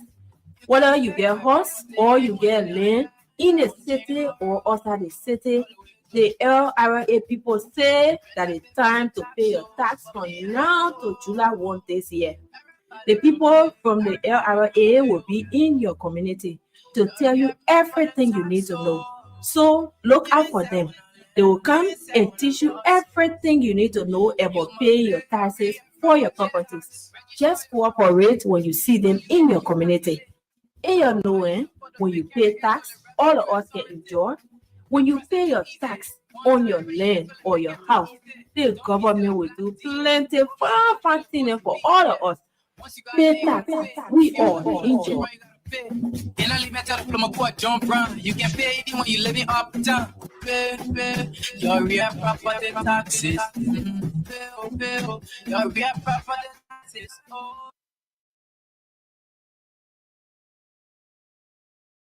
Pay your real property taxes. Pay your real property taxes. My people, you don't hear it? The LRA people, the people then that can collect government taxes, they say that it's time now to pay your real estate tax. Whether you get house or you get land in the city or outside the city, the LRA people say that it's time to pay your tax from now to July 1 this year. The people from the LRA will be in your community to tell you everything you need to know. So look out for them. They will come and teach you everything you need to know about paying your taxes for your properties. Just cooperate when you see them in your community. In your knowing, when you pay tax, all of us can enjoy. When you pay your tax on your land or your house, the government will do plenty fun things for all of us. Pay tax, we all enjoy. And I leave my tell my boy John Brown. You can pay it when you living up. Tax payment is a national duty. When we all contribute, we become entitled to development. We are the authors of our destiny. Tax payment is a commitment we make towards the future of the unborn generation. When we pay taxes, we hold our leaders accountable. Be a part of change. Be a part of transformation. Pay tax. We all enjoy. Radio Entertainment Liberia and Punch FM 106.7 presents Punch Cash Giveaway. Yes, thousands of dollars are up for grabs, and all is your ear to listing and your MTN mobile money account to win. And plenty money they giving up. Just dial *799# and select Punch FM and put in your bet. Each bet is $100 Liberian, and you can bet as many times as you want. The good part is every day the money will flow. It will flow. It will flow from morning till night. Punch Cash Giveaway. Don't check. Listening to your radio and winning my they're not small thing. Liberia just get better. Remember now, Radio Entertainment Liberia is licensed by the National Lotto Authority. For inquiry, call 0887-400-044 or 0770-400-044. And the game is for 18 years and above. Okay, welcome back this morning. Thanks for rejoining us. And right after our commercial break, we are back this morning to bring you the conversation here. 106.7 Boakai Camara and Harris Bedi. We are pretty seated here for you. Harris, let's not drive into the issue about tenure position. The last time the president of the Republic of Liberia came out with names of people nominating them for positions that are already being occupied in a country. Here we are, the conversation now in this country is all about, some are saying they went against our laws. Some are saying it was a political season. People needed to stand by their political party. Some are saying the law should be law. Once you go against the law, actions should be taken against you as a person. We are talking about the leg of Israel Akinsanya, the Emma Glasgow, and other folks that participated in the elections. Now, this conversation is in the public, and the president have the right, he have the power vested in him rather, to hire and dismiss people at his own will and pleasure, because they are serving him. You can be from an agency, you can be from a ministry. We are now looking at this issue about 10. It's the conversation, biggest conversation now in our country, and everybody want to make that input on this. So now some of these guys, they have run to the Supreme Court, and tomorrow there will be a hearing. The Supreme Court will now make the decision on who's right and who's wrong. Let's not forget, Article 56A of our Constitution says, all cabinet ministers, deputy and assistant cabinet minister, ambassadors, ministers and council, superintendent of counties, and other government officials, both military and civilian, appointed by the president, pursuant to this constitution, shall hold their offices at the pleasure of the president. Once again, at the pleasure of the president. Once the president gives it necessary that he don't have confidence in working with you as an official of government, the president can take action. He can remove you. But the issue about tenure position is something different, though. It is something different. They have to go against certain laws before actions can be taken against them. And what are those laws? If they are seen campaigning, canvassing, wearing political party t-shirts.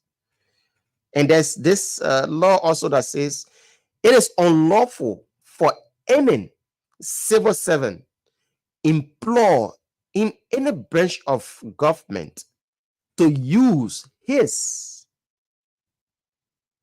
official authority or influence for the purpose of interfering with any election.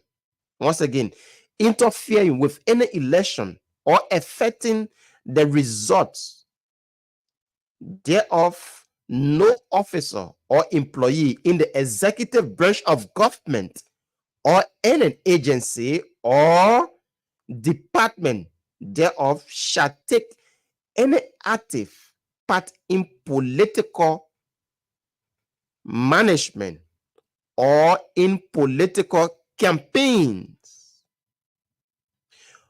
or such person shall retain the right to vote as they may choose and to exercise their opinions on all political subjects. So let's look at this now. The issue about this tenure position is clear. Once you go against the law, the president have the authority because you are serving him. You are serving as his way and pleasure. Here, Harris. Did they go against the laws? This is what we are looking at. We saw them in their party paraphernalia canvassing for George Manneh Weah. Canvassing for George Manneh Weah and NDC.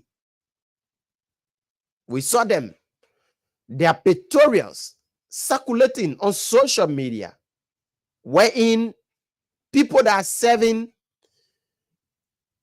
positions that have tenure attached to, that should have staying away from political rallies, that should have staying away from getting involved into political activities. But here we are, Harris. I don't know from your own perspective. This discussion is huge, but the Supreme Court will make case of it because tomorrow there have been A conference will be the conference will be held tomorrow by the Supreme Court, wherein those that are presently serving at the position, they have run to the Supreme Court. And those that were nominated for those positions have been called by the Supreme Court to appear, and then along with some lawyers from the government arm. So here we are. The law is the law, and we should stand by the law. Harris. The frequent disregard for the rule of law, Hawkeye, is one factor that is affecting us in this country. And until we can graduate from that mentality, things will still be the way they are. And I'm convinced that this is not what the workers' administration hoped for, that there will be continuous disregard for the rule of law. The president has said repeatedly that his government is not wanting anyone, that Liberians will benefit from the votes, that this is about Liberia, that this is a decision, this is a way of life that every Liberian will benefit.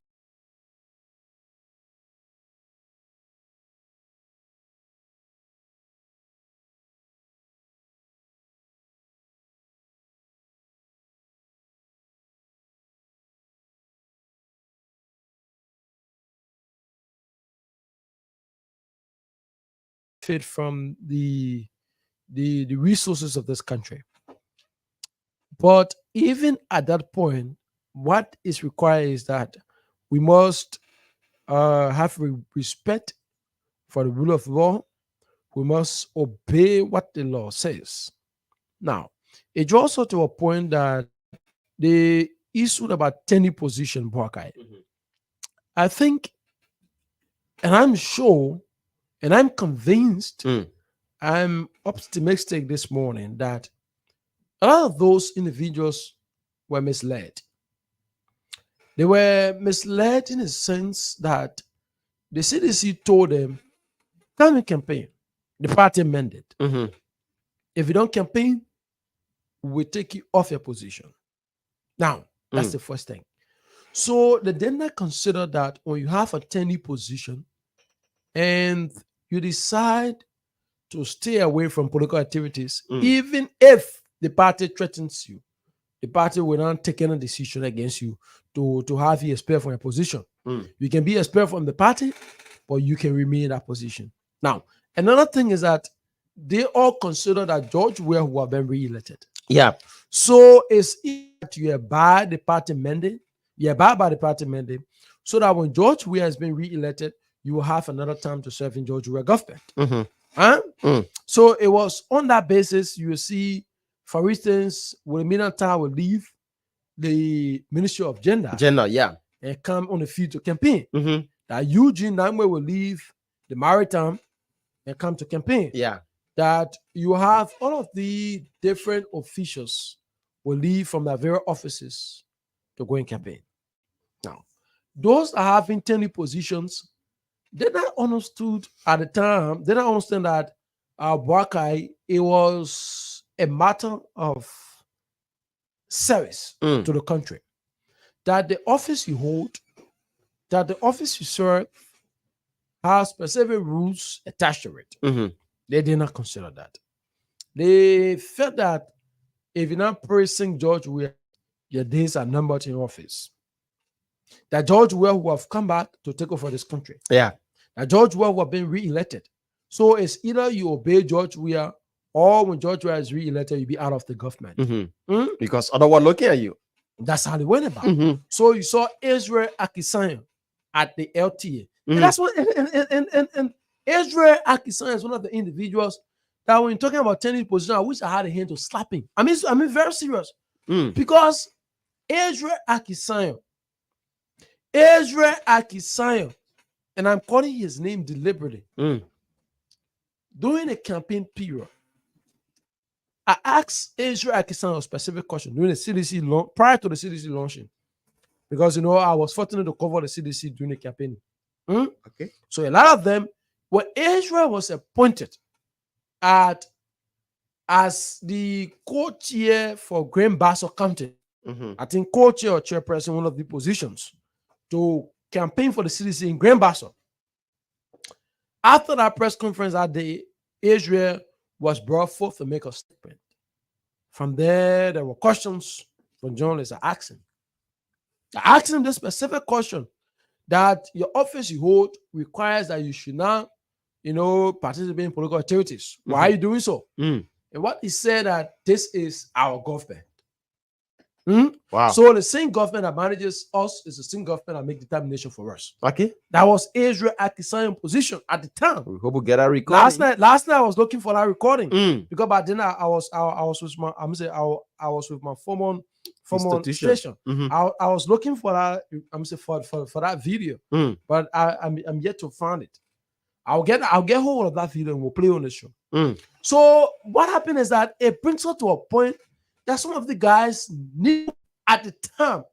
They were deliberate on the action because they felt that George Weah was being re-elected. Okay.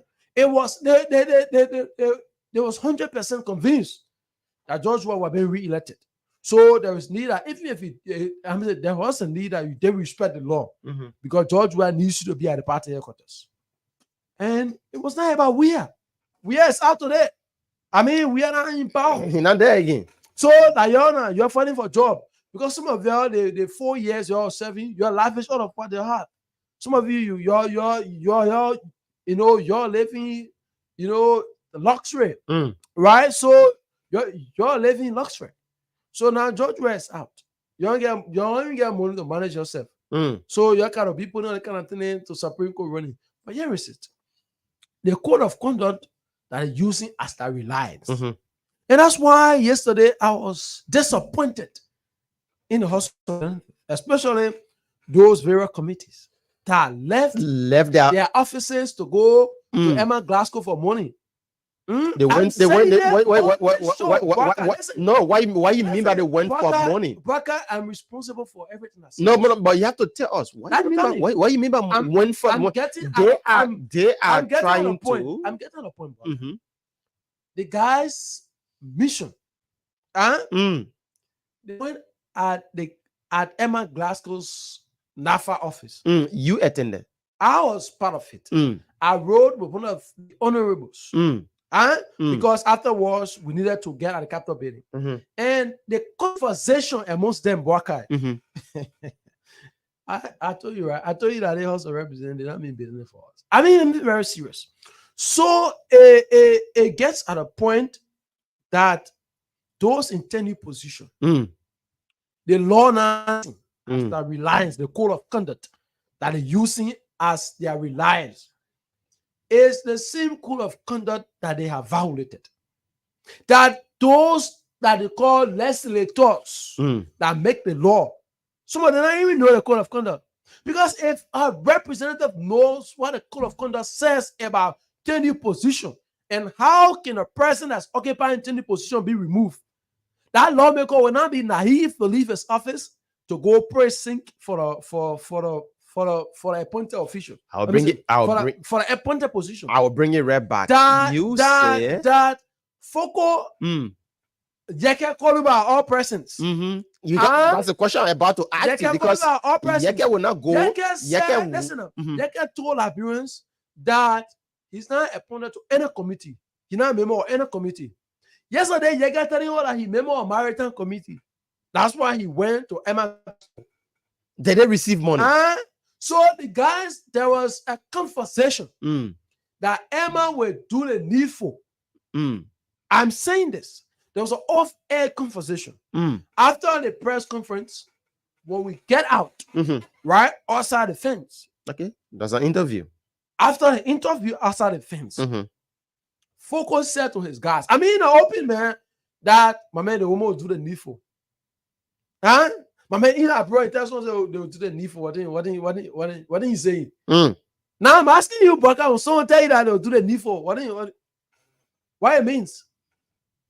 But man, they've got to be serious. So I know because afterwards, all of the guys were standing Yeke or even beside a car. Eugene was on the other side. So that focus said, man, let go Kabla Benin. The more do the need for. Let go. That's how all of them left. Then I asked myself, was this the reason why they left? Was that statement coming from? I'm saying Foko. I'm saying word for word. My man, let go Kabla Benin. The more do the need for.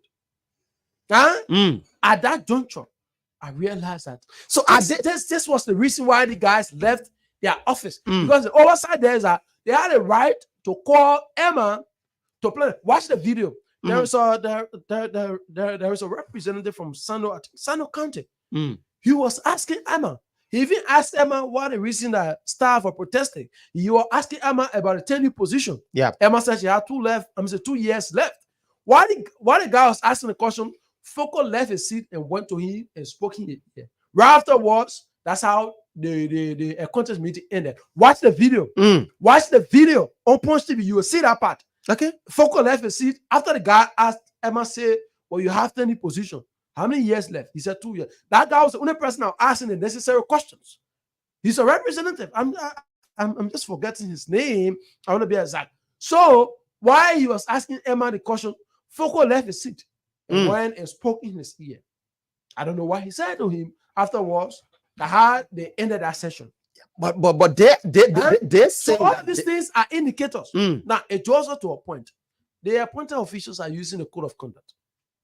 Right? Code of conduct says when you're appointed, you cannot be removed by the president. You started a point that those appointed in government, whether tenure or not, they work at the will and pleasure of the president. Now, the code of conduct specified that a person occupying tenure position can be removed. Yeah. If at the discretion of the president. At the discretion of the president. And that discretion is based on the fact that the president has justifiable cause. Yeah. Now, it went down further to tell you that Section 5.1 says you cannot occupy any position and at the same time participating in political activities or appointed to political positions of a party or in campaign activities. Israel Akisayon at LTA. Israel left LTA and went to Grand Bassa County to campaign for the CDC. He was the co-chair for the CDC, the Grand Bassa. Israel Akisayon will say here today and tell you, say, he's going to Supreme Court, he should not be removed. Then you listen to him. Emma Glasgow was running around, right? There is a video on circulating social media. Emma Glasgow, what you call friends of Emma Glasgow for Georgia. Yeah. Then Emma Glasgow telling someone about 10 position, call say I cannot be removed. Then you listen to her. Let me be serious. Yeah, let's be serious. Let's look at the lawmakers that went in defense. You listen to Yeke. I will come here. I will defend you. When they bring people here to protest, I will bring my people here as well. Now, when you saying, I sat and listened to you keenly, Harris, because I think a male Yeke will never fall free for anything like bravery. Yeah, that's coming, Harris. A male Yeke will not fall free for any. You don't want to get into something like that because he stayed for a cause. He think that this is about the Liberian people. This is about the Constitution of Liberia. If somebody is going against the Constitution, they should be caught a book. And he think that the president is wrong. Yeke think that the president is wrong. So the president should muster the courage and recall all of those that he nominated for the positions that people are already occupying. So if you are saying that you saw some discrepancy, people, you think that they have been bribed, or you think they will be because you think they may say the NIFO will be done, Yeah, so but let's look at Yeke as an individual. He has stood for a cause. He has stood up for the Liberian people. He think that the president is proceeding wrongly.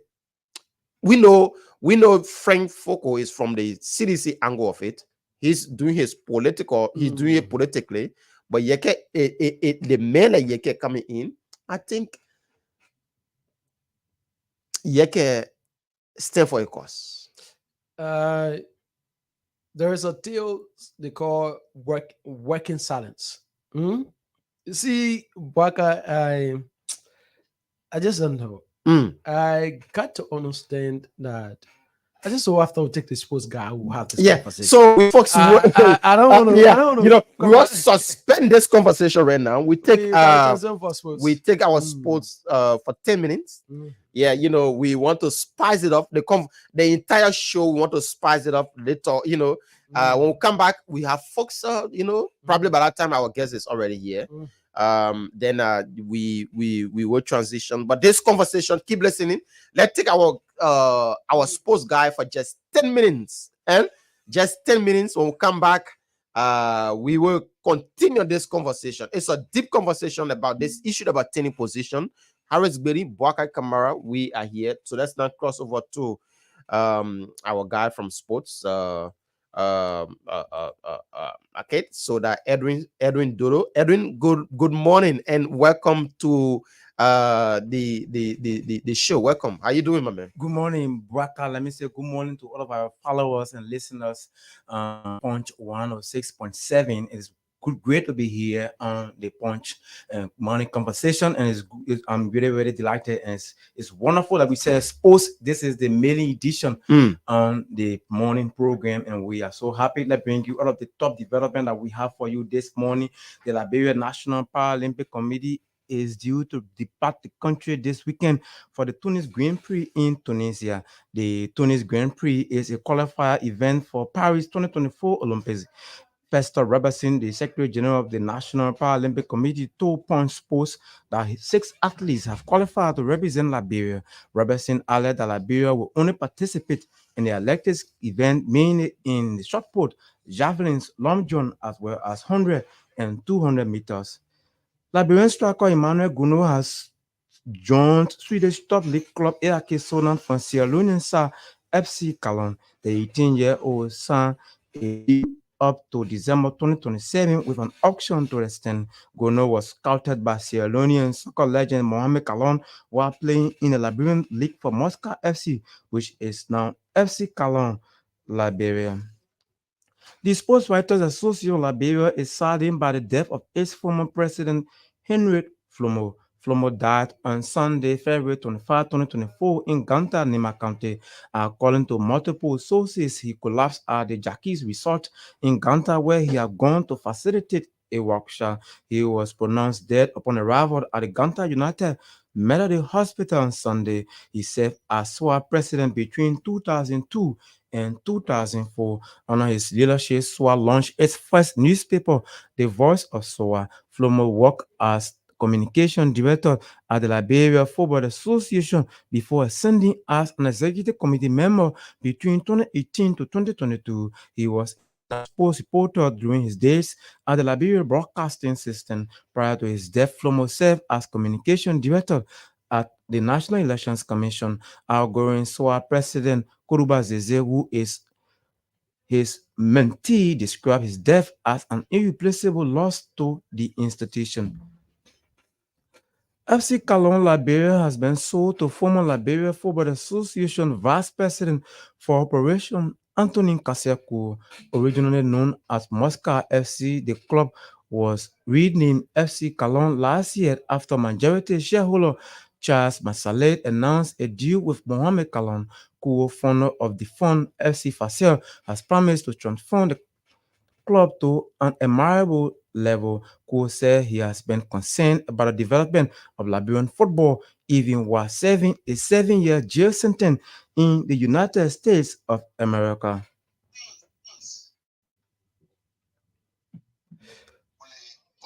According to the American people, to say a new sheriff in town. As Charles just said, you guys, this group is a wonderful group, and on behalf of him, as a friend, I want to say thank you for the business, and on behalf of my family and myself, I want to say we came with a good spirit, good heart, oneness of mind, and with God above, the sky is not even our limit in this club. The Liberian people already had a taste of it, but our zest and vision for football have increased over the year while we were incarcerated. All we thought about 7 years of incarceration was how Liberia can develop in soccer, because that is our passion. So we are here to serve. We are here for the Liberian people, for Liberia to get back on the map when it comes to football. And if we must do it, we will be counting on you. So we have a structure and a plan that we will lay out to the press in a press conference in a later date. But for now, this is just a turning over ceremony, even though it's in relegation right now. But we know with God above and what we are about to bring in, we are going to maintain our position in the first division. And the voice of former Liberia Football Association Vice President for Operation Kaseko, meanwhile presenting the team to Mr. Kaseko. Charles Masale, who was the majority shareholder of the club, said he sold the team based on difficult circumstances currently in the country. I didn't do it for money, Abbas. Every year I spend 50,000 here. And I couldn't get that.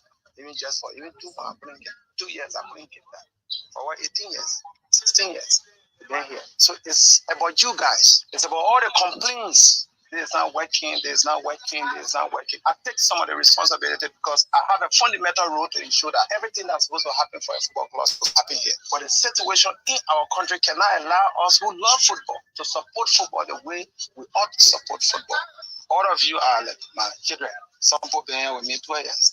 I want to thank each and every one of you that stood by this club. All those that stood by this club when we did not have. When we played the last 2 games with 9 men, you guys are Spartans. I'm a warrior. Yeah, your family forever. Because in life, it's up, it's down. I pray that it never comes down. It's a good guy. It's a very good. The voice of Charles Masale, a majority shareholder of Moscow FC, well, is now back to Bwaka Kamara and Harris Betty for the continuation of the morning program. Okay, many thanks to Edwin Duro for bringing in, the spokesman. But Edwin, the issue about you follow our local soccer, my man. Is there a planned elections at LFA? Yes, and the Football Association will be going to election at least in 2026. It's now almost 2 years from now before the elections can be held. But normally you see when time like this, people start to put themselves together and get prepared for it. So that election, a lot of people have expressed interest. Kaseko, he was in America in jail. He returned home and he wants to go back to the Football Association as president. There is another guy called Chris Weah who have also expressed his interest. They have continued to say critics of Mr. Munsapra Raji, the current president of the Football Association, said that he's not doing well based on the poor performances of the various national teams. While it's true we have a lot of mini soccer pitches around and he's been constructed by his administration, but Liberia is now the least among the 15 West African countries in terms of football. We are among the 8 least countries among the 54 countries in Africa as well. People are saying, despite of that, it means we are not doing well. We saw Ghana, for example, protesting recently, even though they got a lot of infrastructure.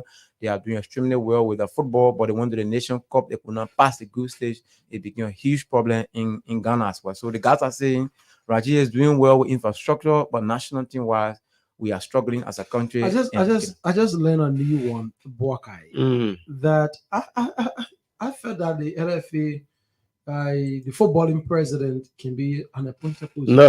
It's an elected. It's an elected position. Seriously. No, it's so. But who's the favorite? You think?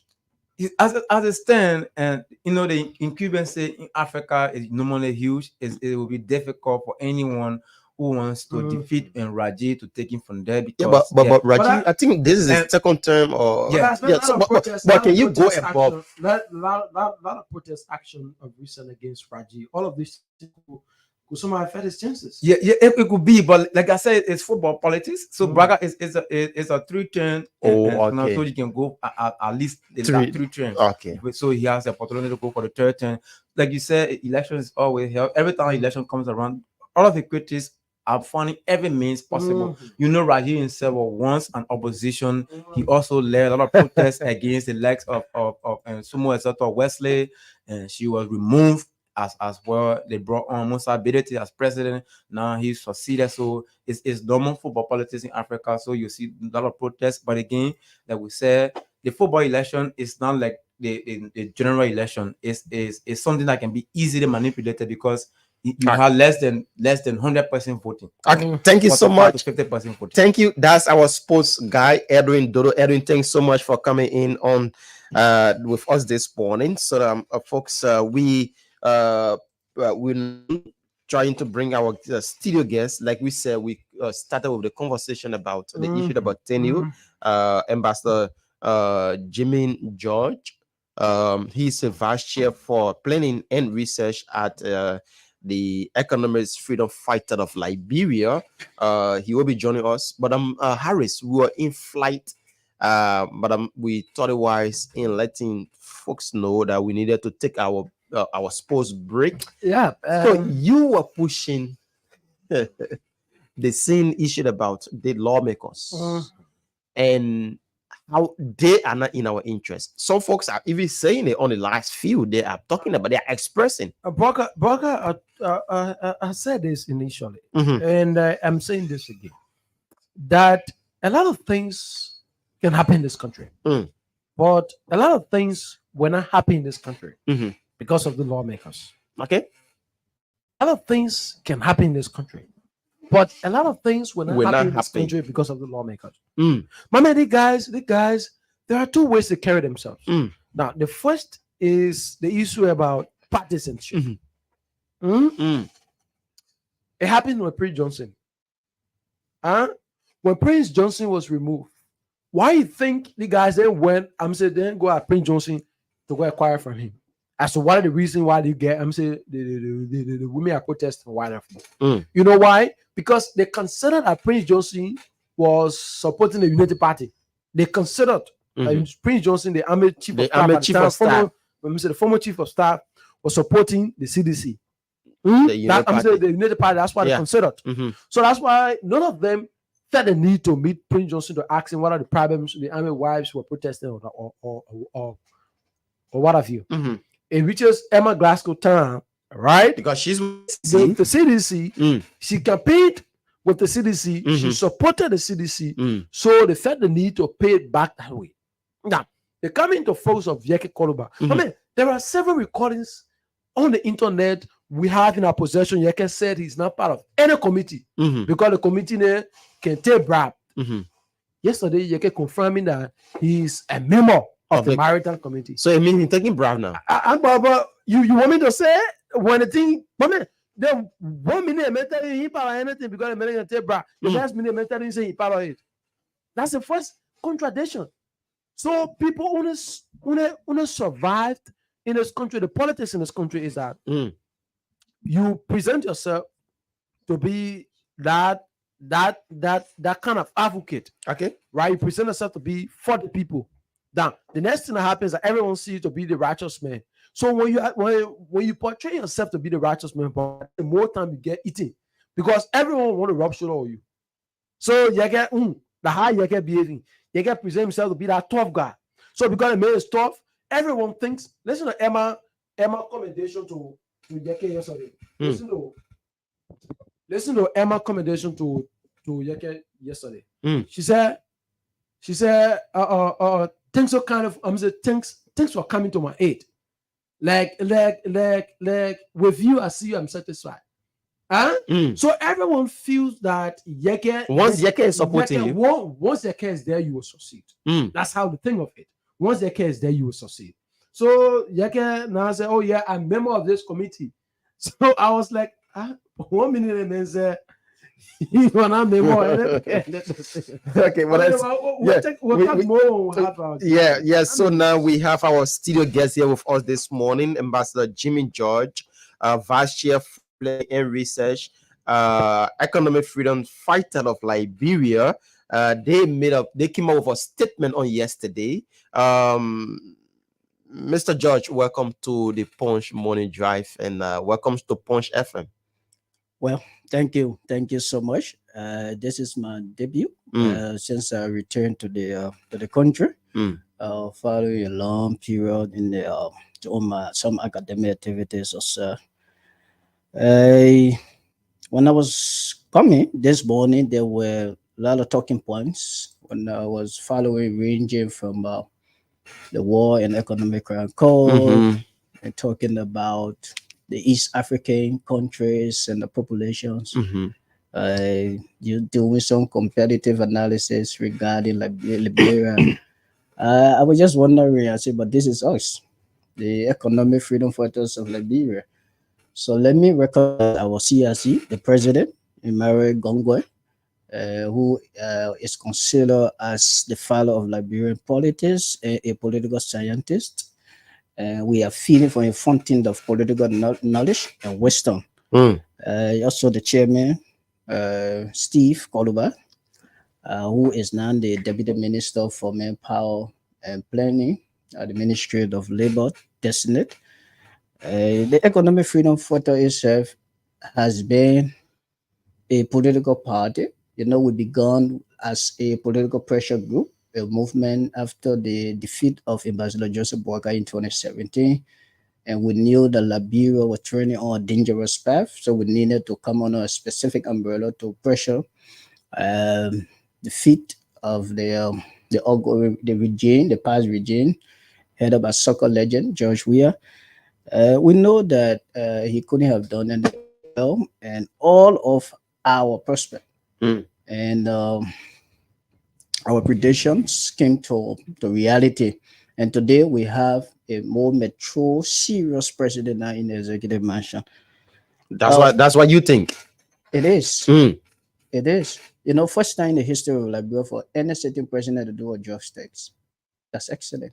I think So we will begin this conversation, Jimmy. I listened to your characterization of Emmanuel Gongwe, your CRC, as the political father of Liberian politics, and I will urge us to be sincere in the conversation. We cannot categorize Gongwe as the father of Liberian politics. I mean, to be a father of a country's politics, you must point to successes. You must be that successful person in terms of a political career.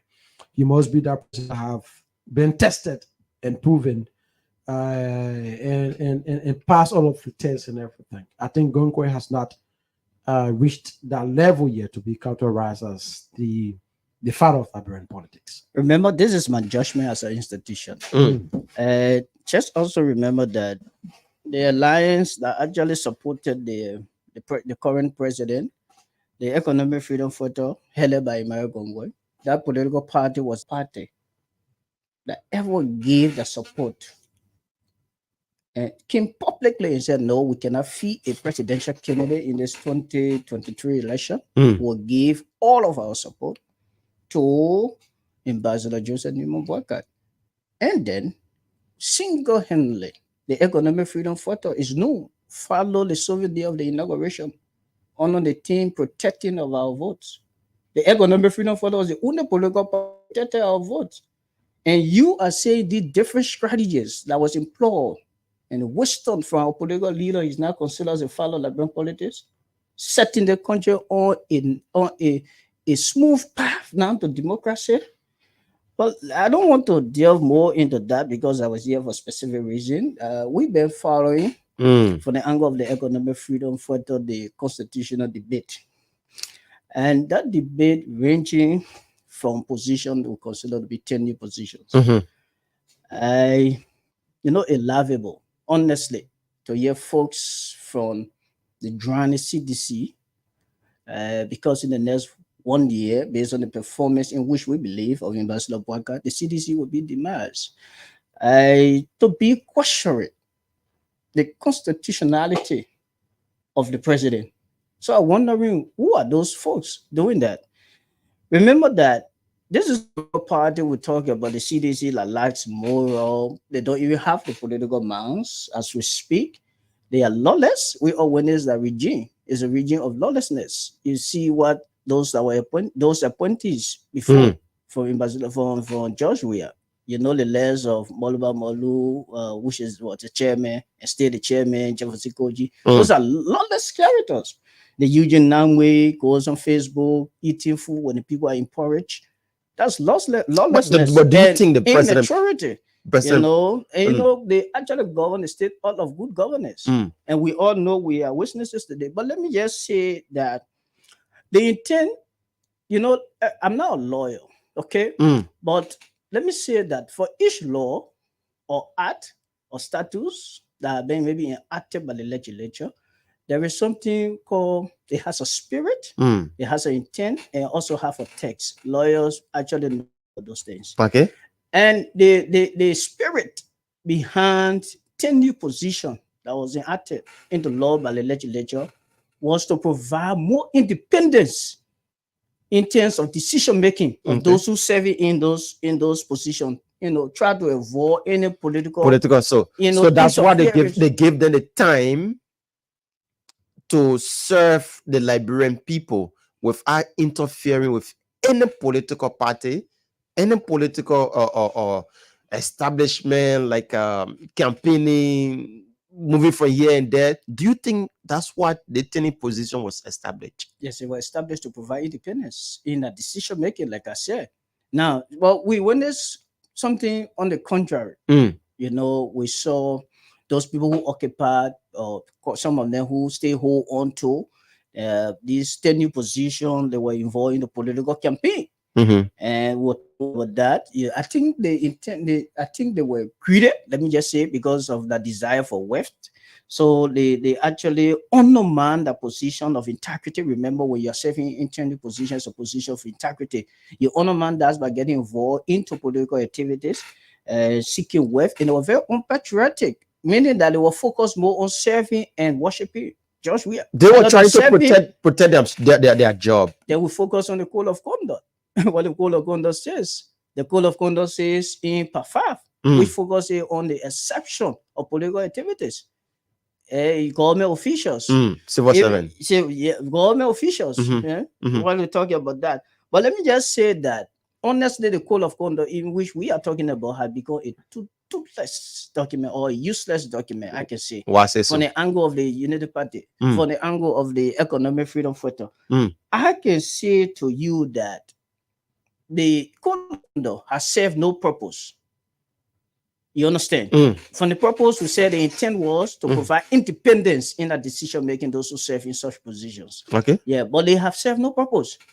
I can say ranging from President Salif era to President George Weah, the code of conduct has become a useless piece of document.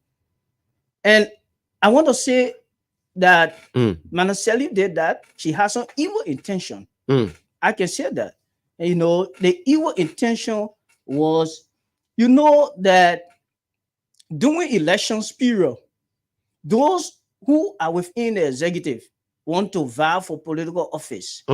If you realize that and do your analysis, they spend more money than those who are legislators. For example, you're going for a legislator going for re-election.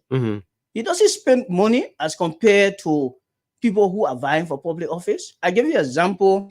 When the call of conduct came in on the angle of the Unity Party, Wemope was the chairman of the Unity Party. What happened is that he denied those who were in violation of the code of conduct. The letter of Julia Duncan Cassell from BOM, the former Internal Affairs Minister, Vani Salif, they all, Abrams, what's his name, Alexander Suwa, all the guys wanted to run on the Unity Party ticket because they were members of the Unity Party. And Wemope was saying, you know, live video or a press conference saying that no, this guy will not contest on the party ticket. We can't be a ruling party and see this guy violating the code of conduct. And we're allowing him to contest on the ticket. Horribly, they went to the National Election Commission, established a political party. So I consider that political party as a part of desperation and greed. They call it the All Liberian Progress. They were all on the run on that party. Luckily for us, God is still alive. They all got defeated, and that party is dead as we speak.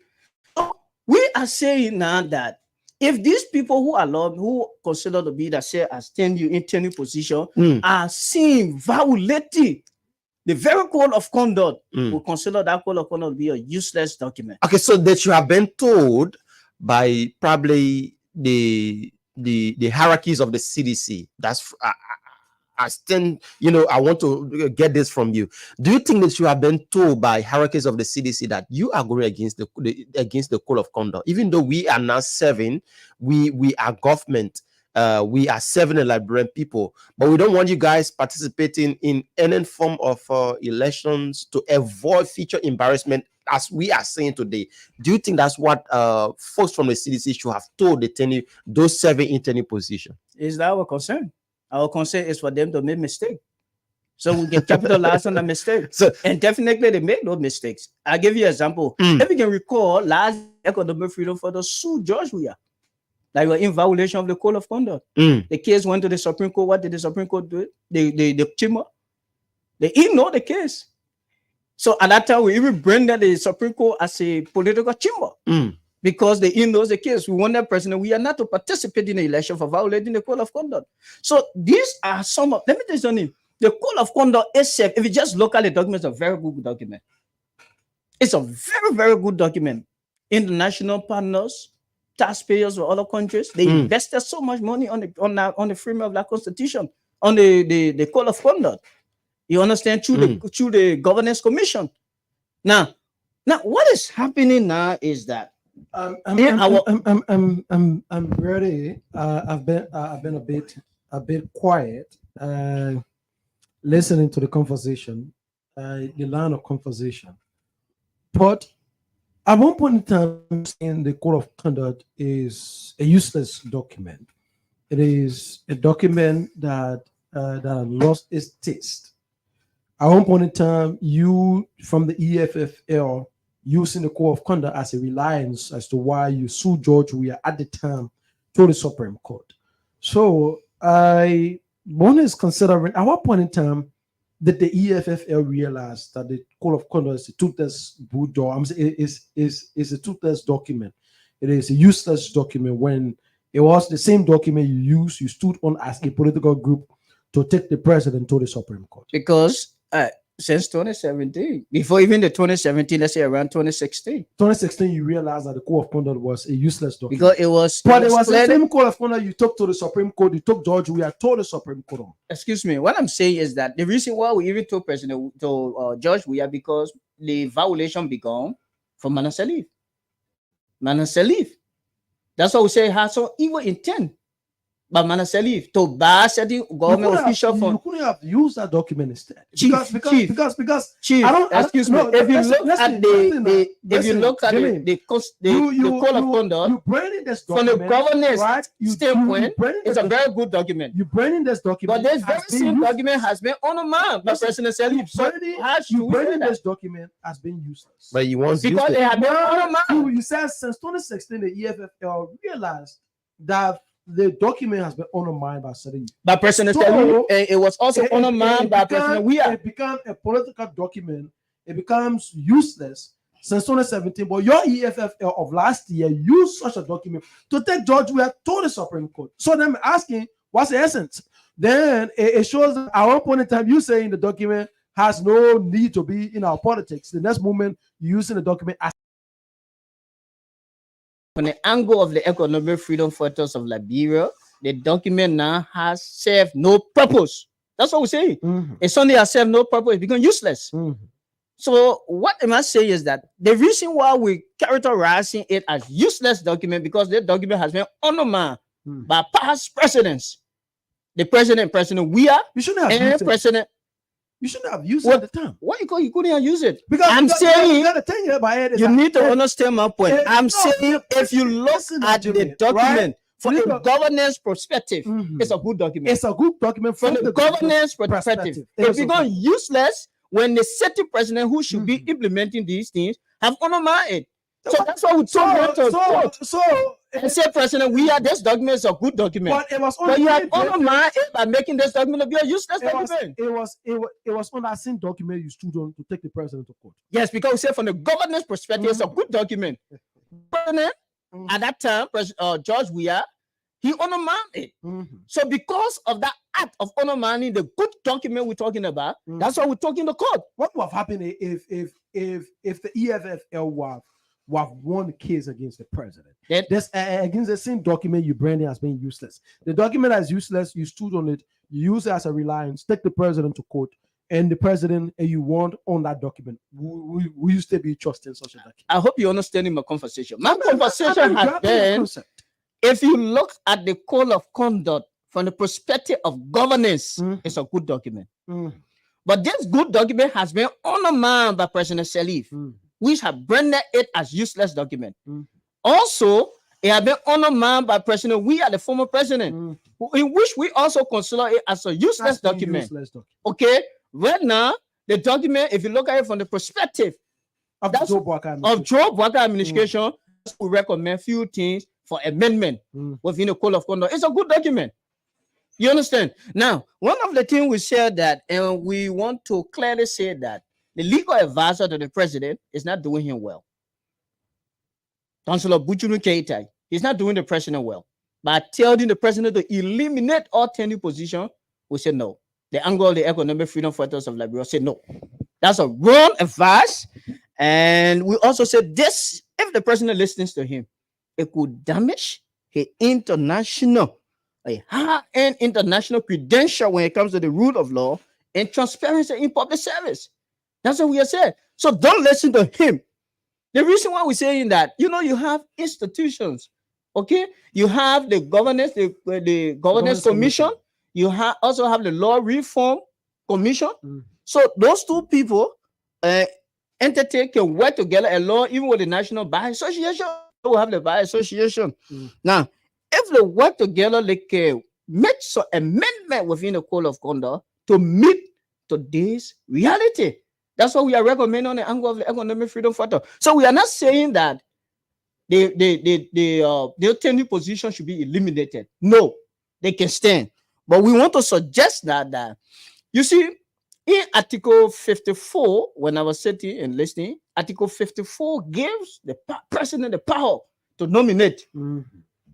Okay, and then when the Senate confirms, later on he appoints and then he commissions. So nowhere, no sub-law, no law in this country can supersede the national constitution. You understand?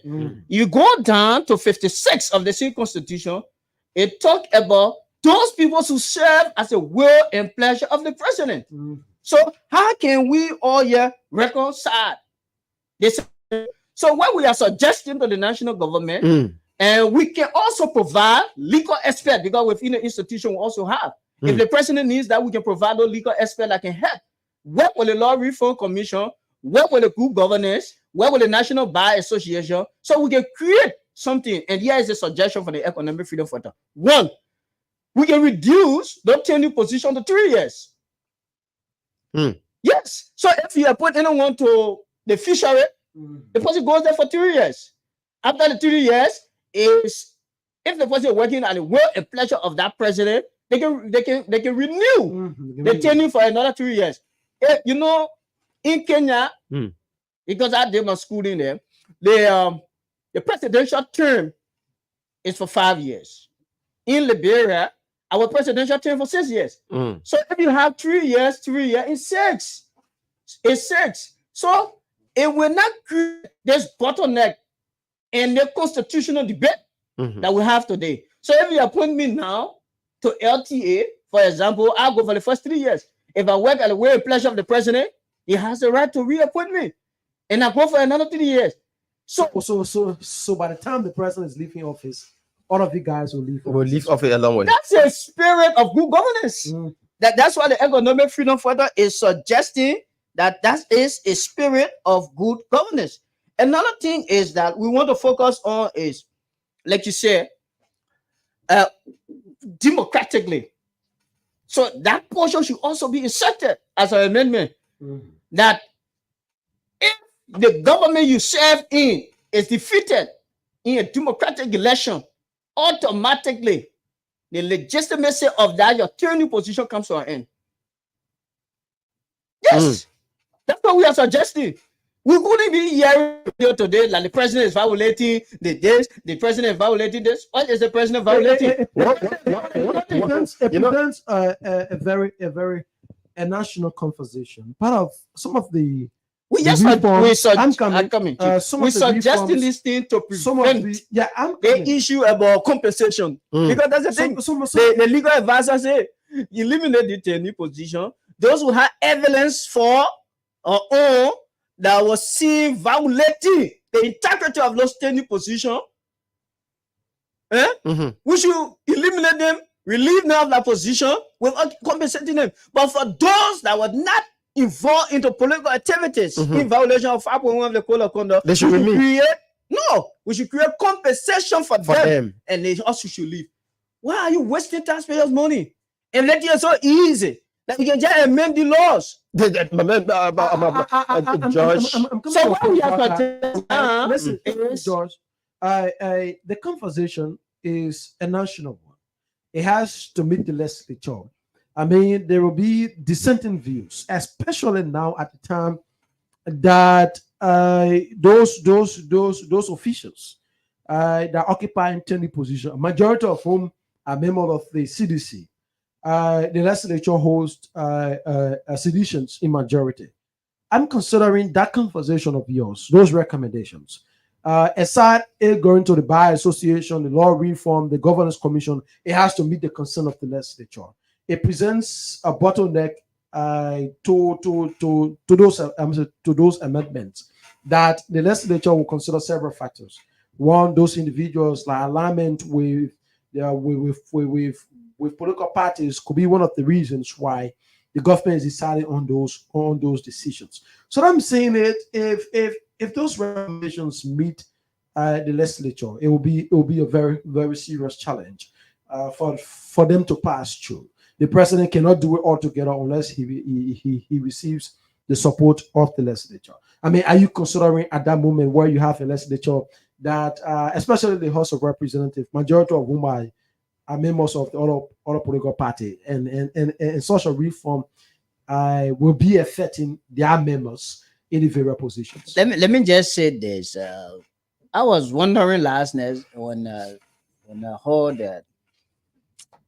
You see, there are two things here, and I can repeat this.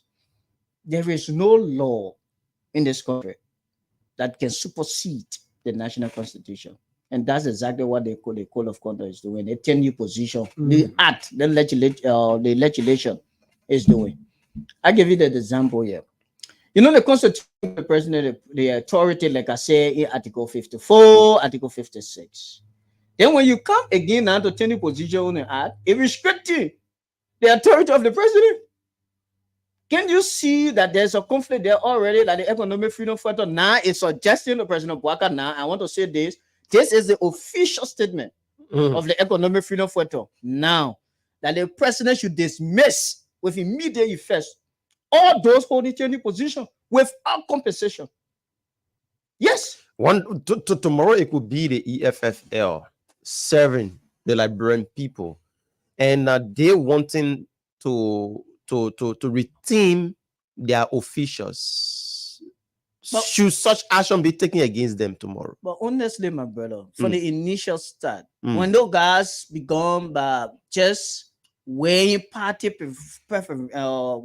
party t-shirt, going to campaign, are already in violation. That action is what we call, is like you are quitting your job, your working hour. Do you know the economic and social burden it brought to the government? But just allowing yourself to wear party t-shirt, leaving your office, doing office hour to go and campaign. Some say it's equated to leaving office. By that time, everybody was into campaign mood. The entire government was at a standstill, focusing on something. That's the same thing the Code of Conduct say in 5.1. Those who should participate in political activities. Those who should participate in political activities, and you serving your tenure position, a position of integrity. You left your tenure position and go to campaign. That's what says agreed. What exactly the EFFL would have done if this was an EFFL government at this time? I just said that. Dismiss everyone from day one, right after the inauguration of President Gongwe. Everyone will be dismissed. Everyone will be dismissed. But before even we get to that, it before 2029, we are now recommending that the amendments need to be looked at seriously in the code of conduct. If nothing can be done, if we get to state power in 2029, we'll dismiss everyone automatically. We're not going to eliminate 10 new positions. You saw you listened to the suggestion. We'll restrict it to 3 years. So to favor the president that will be in charge, if the president deems it necessary to renew or to reappoint, they can reappoint you. That's all we are saying. So they'll be dismissed. Now, the punishment for betraying the state is a removal of office. Those action is betraying the state. But leaving your position and going campaign for George Weah is betraying the state. So since you have betrayed the state, your punishment is for you to be dismissed. And a lot of them considered at the time that perhaps they were pressured. And the pressure comes from the CDC. I haven't considered that the CDC was in power at the time. And the president, like I listened to even a case study of Emma Glasgow. So when she was asked as to, I'm just using that as a study, when she was asked as to what a reason for which there was an increment in the fees for registration for fishermen. And she said some of those, the recommendation did not come from NAFA. It was from the executive. She said it. So the adjustment to a point that a lot of them, the reason why they participated or they were seen participating in the elections was because they were coerced by the political party. The party then empowered the CDC to do those things. Are you also considering from that angle as well that perhaps this could be a lesson learned the government will have considered, all right, in the interest of good governance? And those two are labyrinths. We could have this as a consideration and set the basis moving forward. You see, that's one of the, you just supported my argument. This is the reason why they should be dismissed, because they are no longer independent. Because if you say they were coerced, it means you lack independence, and that's the spirit of the code of conduct, the 10 position, that you should be independent and vote of political influence. And then member of the executive come to you and tell you that you have to support the president, you have to wear the party t-shirt, you have to do this. You know what you have done to yourself? You are shown to us that you are not independent in any decision to be made to that place. So automatically, you should be dismissed because you are putting our country in economic hardship and you are putting the country at a security risk. Okay, so George, let's look at the involvement of some lawmakers. Now they are getting involved. Yesterday we saw the leg of Yeke Koluba. We saw Friends Afoko and others. They are coming in defense of those that went against the Constitution. That's according to some folks. But let's look at the lawmakers now that are getting involved. Do you think they are proceeding rightly or wrong? And that's what I said. Even that your recommendation will be a challenge. It will be a challenge to the House. Let's look at them. Lawmakers are lawmakers enforcer. They speak to the volume. It speaks to the volume that these people are not serious group of people. They don't even understand the function as a lawmaker. You want the economic freedom factor ingredients to such a people? You leave your office, you have to cardinal function to represent your people, make law as a lawmaker. And then you leave your function to go enforce, and you want us to take you serious? You know, one time I was working and someone asked me, and they said, Yeke is talking. They said, but what Yeke wants? Yeke confuses everyone. Is it because he's not with the Unity Party anymore? That's why he's confusing everything. Because when he was with the Unity Party and one way or other in the corridor of the EFFL, you guys were in support of everything that he did. Now because now he's not with the Unity Party and the EFFL, so he confuses everything. I can say to you that the economic freedom factor has a principle. The true political party, we unbending, we remain uncompromising, and we focus on the agenda. So anyone who goes against the 10 non-negotiable pillars, which is the foundation of the economic freedom factor, will look at you, will watch you. and see you fall into your own pave. You think that's what Yeke is doing now? Falling his own pave? You know, it sounds laughable when I listen to Yeke on another platform. He said he's more popular than the current president. From the moment Yeke said that, from the moment Yeke said he's popular, when the president Bwaga, is that the kind of man I should take serious? Personally, not the institution. This is my personal opinion. I don't take Yeke serious anymore from that statement. So anything he does, I feel like something is happening. That's all I can say. Something is happening. Is there any plan from the not just coming up with a statement?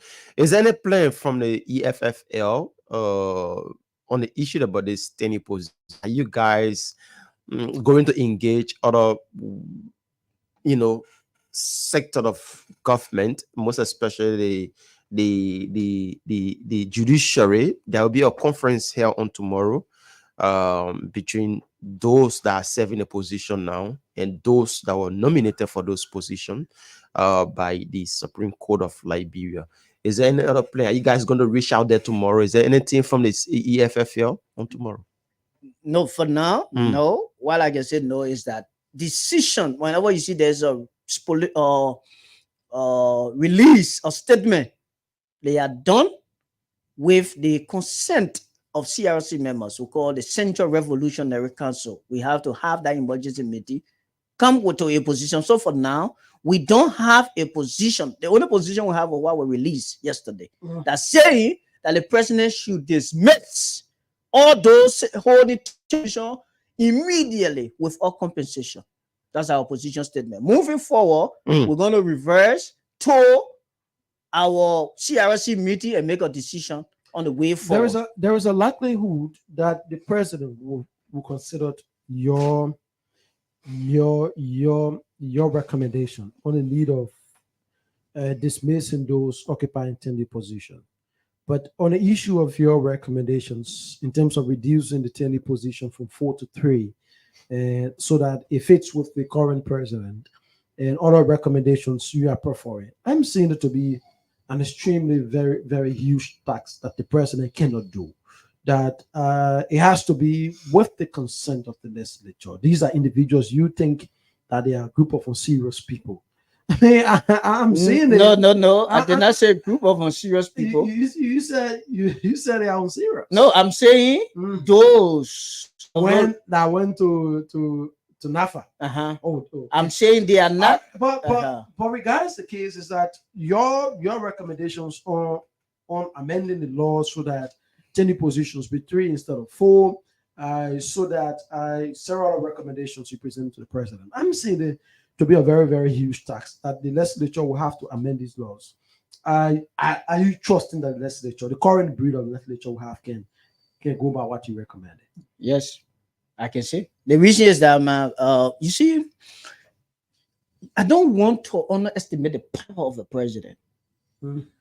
And we said that we can provide legal experts, okay, that can redesign a specific portion of the code of conduct in terms of tenure position, although act, although legislation that require amendment. I tell you this, when such a thing comes from office of the executive branch of the president to that legislature, don't mind those that just talking, it will be acted.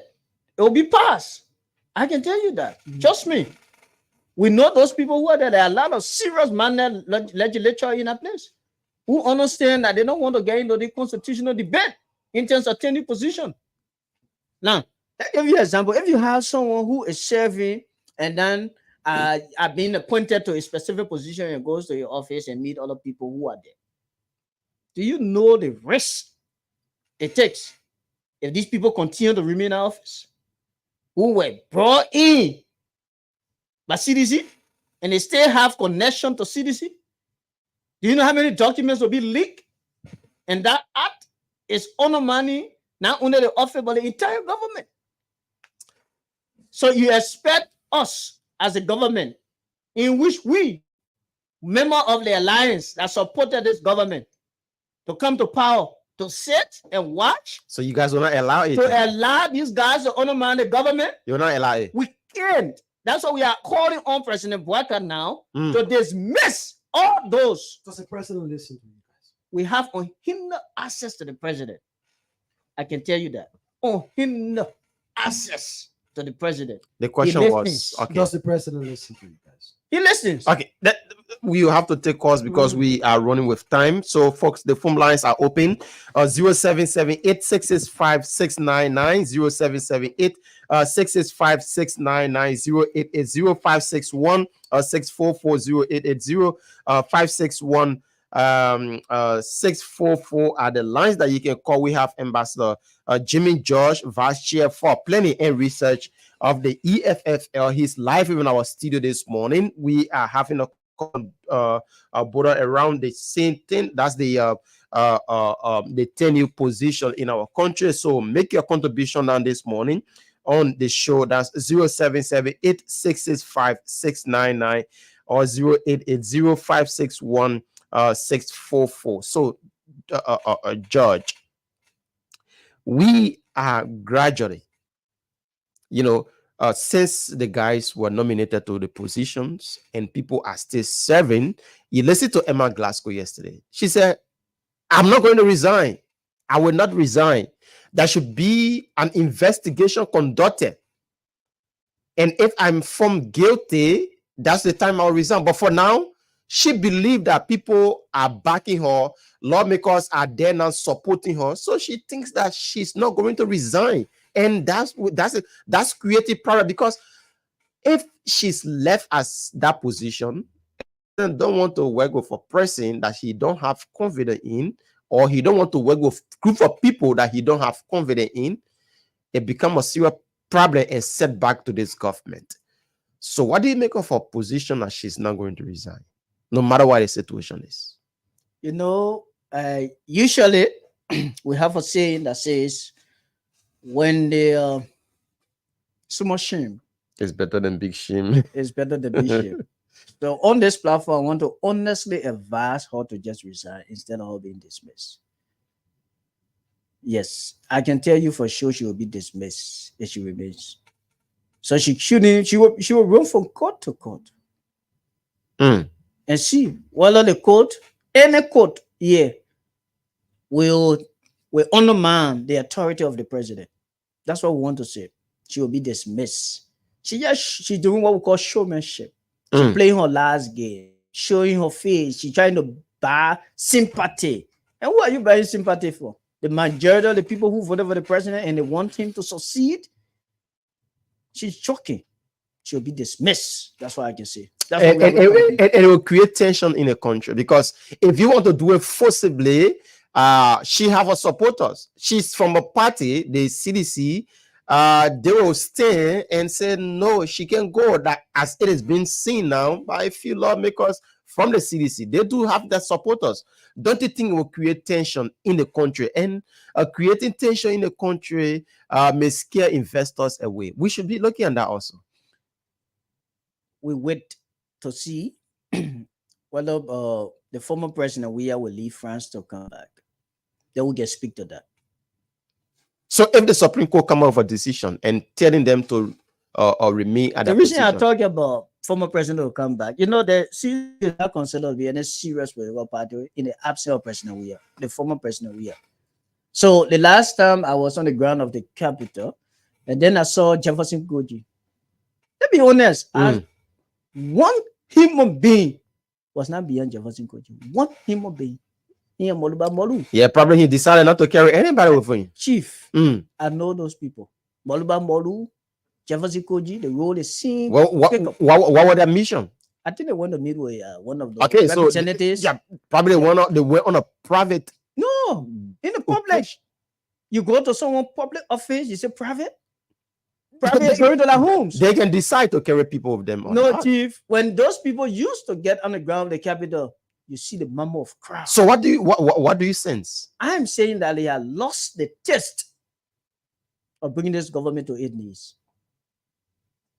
They have lost the taste of being a serious political party position. It's still soon. We just a month, a few days old. So if you are saying they have lost the taste, they are planning a protest on the 6th of April. That's what to see. It's they are taking they are saying that it will be the biggest protest in the history of Liberia. It can't. Trust me.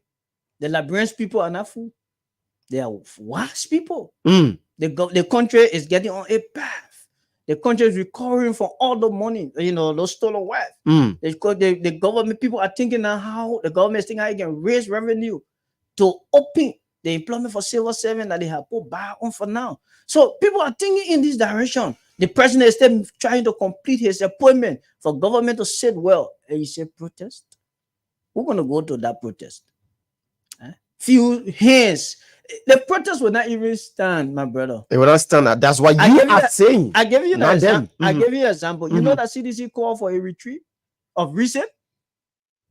Yeah, of course, probably the time I haven't reached yet. No, you listen to what's the name? The next release that came? Yes, it's something that's flat on people are saying that it was President Weah was not involved. People are saying he that was not consulted. That's why I say CDC is not consulted. People are saying in the that action of President Weah. So until President Weah can leave France in a comfort zone where he stands and play with birds and keep the people poor in this country and come back to the same people he kept poor until they say y'all get on the street. This man is supposed to make you rich. And I kept your poor. You think the people are fool? No, they are listening. They can understand. 077 that's 077-8665-699. Once again, the phone lines to call 077-8665-699 or 0880561-644. Please call in and be a part. We have George, he's the vice chair for planning and research of the Economist Freedom Fighter of Liberia. So let's talk about this planned protest. The CDC, they are asking for a way people, let me say the Union Party administration should give them a chance. There was protests, a lot of protests under the Weah administration. So they think that few things that the president promised, they feel that the president have gone against some of our rules. They feel that the president isn't doing well just within a month. Let's take the score, then we'll come back. Good morning. Your name is joining us from? Thank you. This is John Mammo, the Star Wars of the Freedom Fighter of Liberia. Welcome, John. 1 minute quickly. Thank you. Let me appreciate the comrade in studio, Comrade Jimmy George. He has said it all. Look, let me say this. This regime that we have to bring to power, with everything in us, we will protect it. We will not allow few misguided people who have mismanaged what they accumulated over the years to come and fool our people with protest. If your protest is genuine, we know it is your constitutional right. But misguiding our people, misleading our people, that will not be allowed. Because you are there for 6 years on the leg of Akara's grave. Look at who are, look, the first thing is, look at who are those that are calling for the protest. Are the protests coming from the common people? That was, the EFFL also called for protests once. And our protest was sanctioned by the people. It was the people who they were calling for the protest. It's a scene like people that are calling for this coming protest. There were few guys who thought they were never going to leave power. So they never managed the little that they were getting. The Liberian people are calling for the protest through the arrowhead of Akara's grave and others, like the day for the EFFL, Emmanuel Gonko and others. So don't forget about that. Let me agree with you, but the messenger for this message is the wrong messenger. Okay, so you think Akara's grave cannot be the one calling for protest in this country. Akara's grave, who is that dangling? Now, even though he's standing politically, a few days you see him keep mouth. Okay. The next day you see him, but he cannot be the one. Okay, thank you so much. Let's take some more calls on 077-8665-699. Are the lines that you can call 0880561-644, 0880561-644, 077-8665-699. you listen to your colleague. Akaros Gray is not the rightful messenger for this message. When it was during the era of the EFFL, Emmanuel Gonkwe served as the lead campaigner. But let's take this caller here on the line. Good morning, welcome. Your name, where joining us from? My name is Kaifa Tule, and did you join you from district number 3? Welcome, Kaifa. Charlie, I've not been following too much for your discussion, but what I would tell you is like those individuals involved concerning as lawmakers in questions. I just want you to, make them to understand this is not about them, that is about Liberia. At time when you actually want to push the issue concerning the growth and developments of the nations, you are not looking at your pocket. You are looking at the 5.8 million populations of this country. However, I will not actually take this against this guy because most of them, I know where they are coming from, and the 6 years is too long for this. They have made some great mistakes. For you to see responsible government coming at this, movement to strengthen some things, it actually is a bit beyond my imaginations, and for that, they would not like to see the betterment of this country. Okay. And we also run the necessary checkpoint if there is a need, but we will not be deterred. Okay. Thank you. Thank you so much. We take one last call, then we wrap it up on the call in segment, then we come over to Jimmy George to wrap it up. Let's take this caller here from this line. Good morning. Your name, where joining us from? Yeah, good morning. Ansu Zwana Passway, calling from Dupont Road. Welcome. 1 minute quickly, Ansu. Yeah, thank you very much for the show. And I just want to say thanks to Big Brother in studio.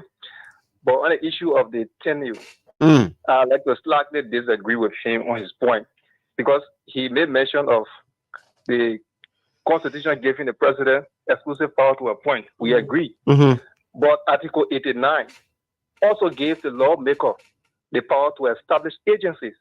And those agencies, when they are established, the lawmaker come up with a law in order for them to serve for tenure. And those laws should also be respected. So you cannot say because the Constitution says the president should appoint ministers to various ministries, then that means the laws have been established by the lawmaker, which is their right to establish law, to make laws. So when they make those laws, we must be able to protect them, we must be able to obey them.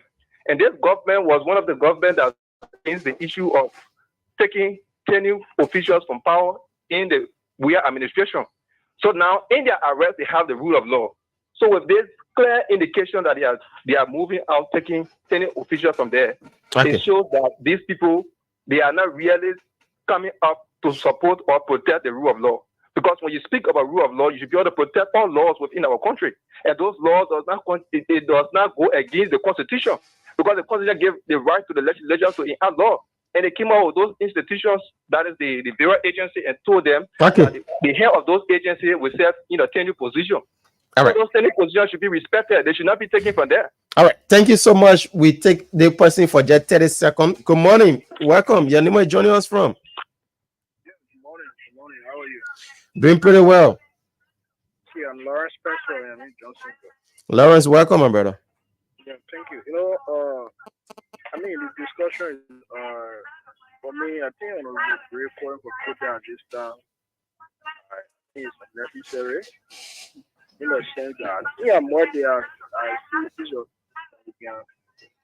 speak to like people which do not be too necessary. I don't think we should keep in this cycle of always did it to my government so as to do the same. No. We should give this from our part for the power advancement of our state. Because most of the arguments, some of these people carry around, when we do 2018, you only get the opportunity to say, you started developing, also you do the things. So like we say, like you're too wrong, cannot make it right. Okay? So that's the reason, so that's the reason, for example, some of all the American support and Mr. Barker, government, he said the issue about going after tenure position is wrong because you condemn in the past and cannot support it now. So the law will not support things because we see a sentimental no. So greatness should be this. that they give this government the opportunity to deliver for the Nigerian people. I mean, in other subsequent time, yes, they are need for protest. It is their round on the constitution. We cannot do that, but to jump on it at this early stage, I mean, because you want to settle school and you totally unfortunate, thank you. All right. Thank you so much. Josh, you listen to all of the callers. We are out of time already. So what do you make of the calls and your Of course, we gotta wrap up. You are gonna wrap up. So yeah, so I just want to say thank you so much for inviting extending invite to us as a party.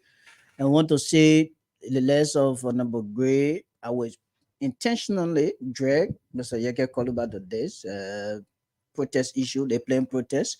I think the intent is that they want to go against the president effort. The president did his drugs tax. I think it's pinning them because the president declared drugs as a national emergency or a threat. So Yeke is deterred. I think you listen to him when he said the president do his pound one test. He's afraid because the president taking drugs business very seriously now. And Gray cannot sit in a country like this, Liberia, and there's no drugs. He will not survive. So that's why he wants to make sure to go against the president. In terms of Article 89 issued by my brother, I think we are trying to protect the law. No one here is undermining the law. We say the code of conduct, if you look at it from the perspective of governance, it's a very good law, but it has been undermined by past regimes. So we want to set it straight by suggesting the amendment. So in closing, we want to say that the Economic Freedom Portal is encouraging or recommending to President Bouaka to dismiss with immediate effect all those officials holding any position without compensation. That's our closing statement. Thank you so much. Thank you so much, Josh, for joining us this morning on the show. Harris? Yeah, Bouaka, we gotta go. It was a very, very good conversation. We hope to be back on tomorrow morning to continue the Liberian people's job.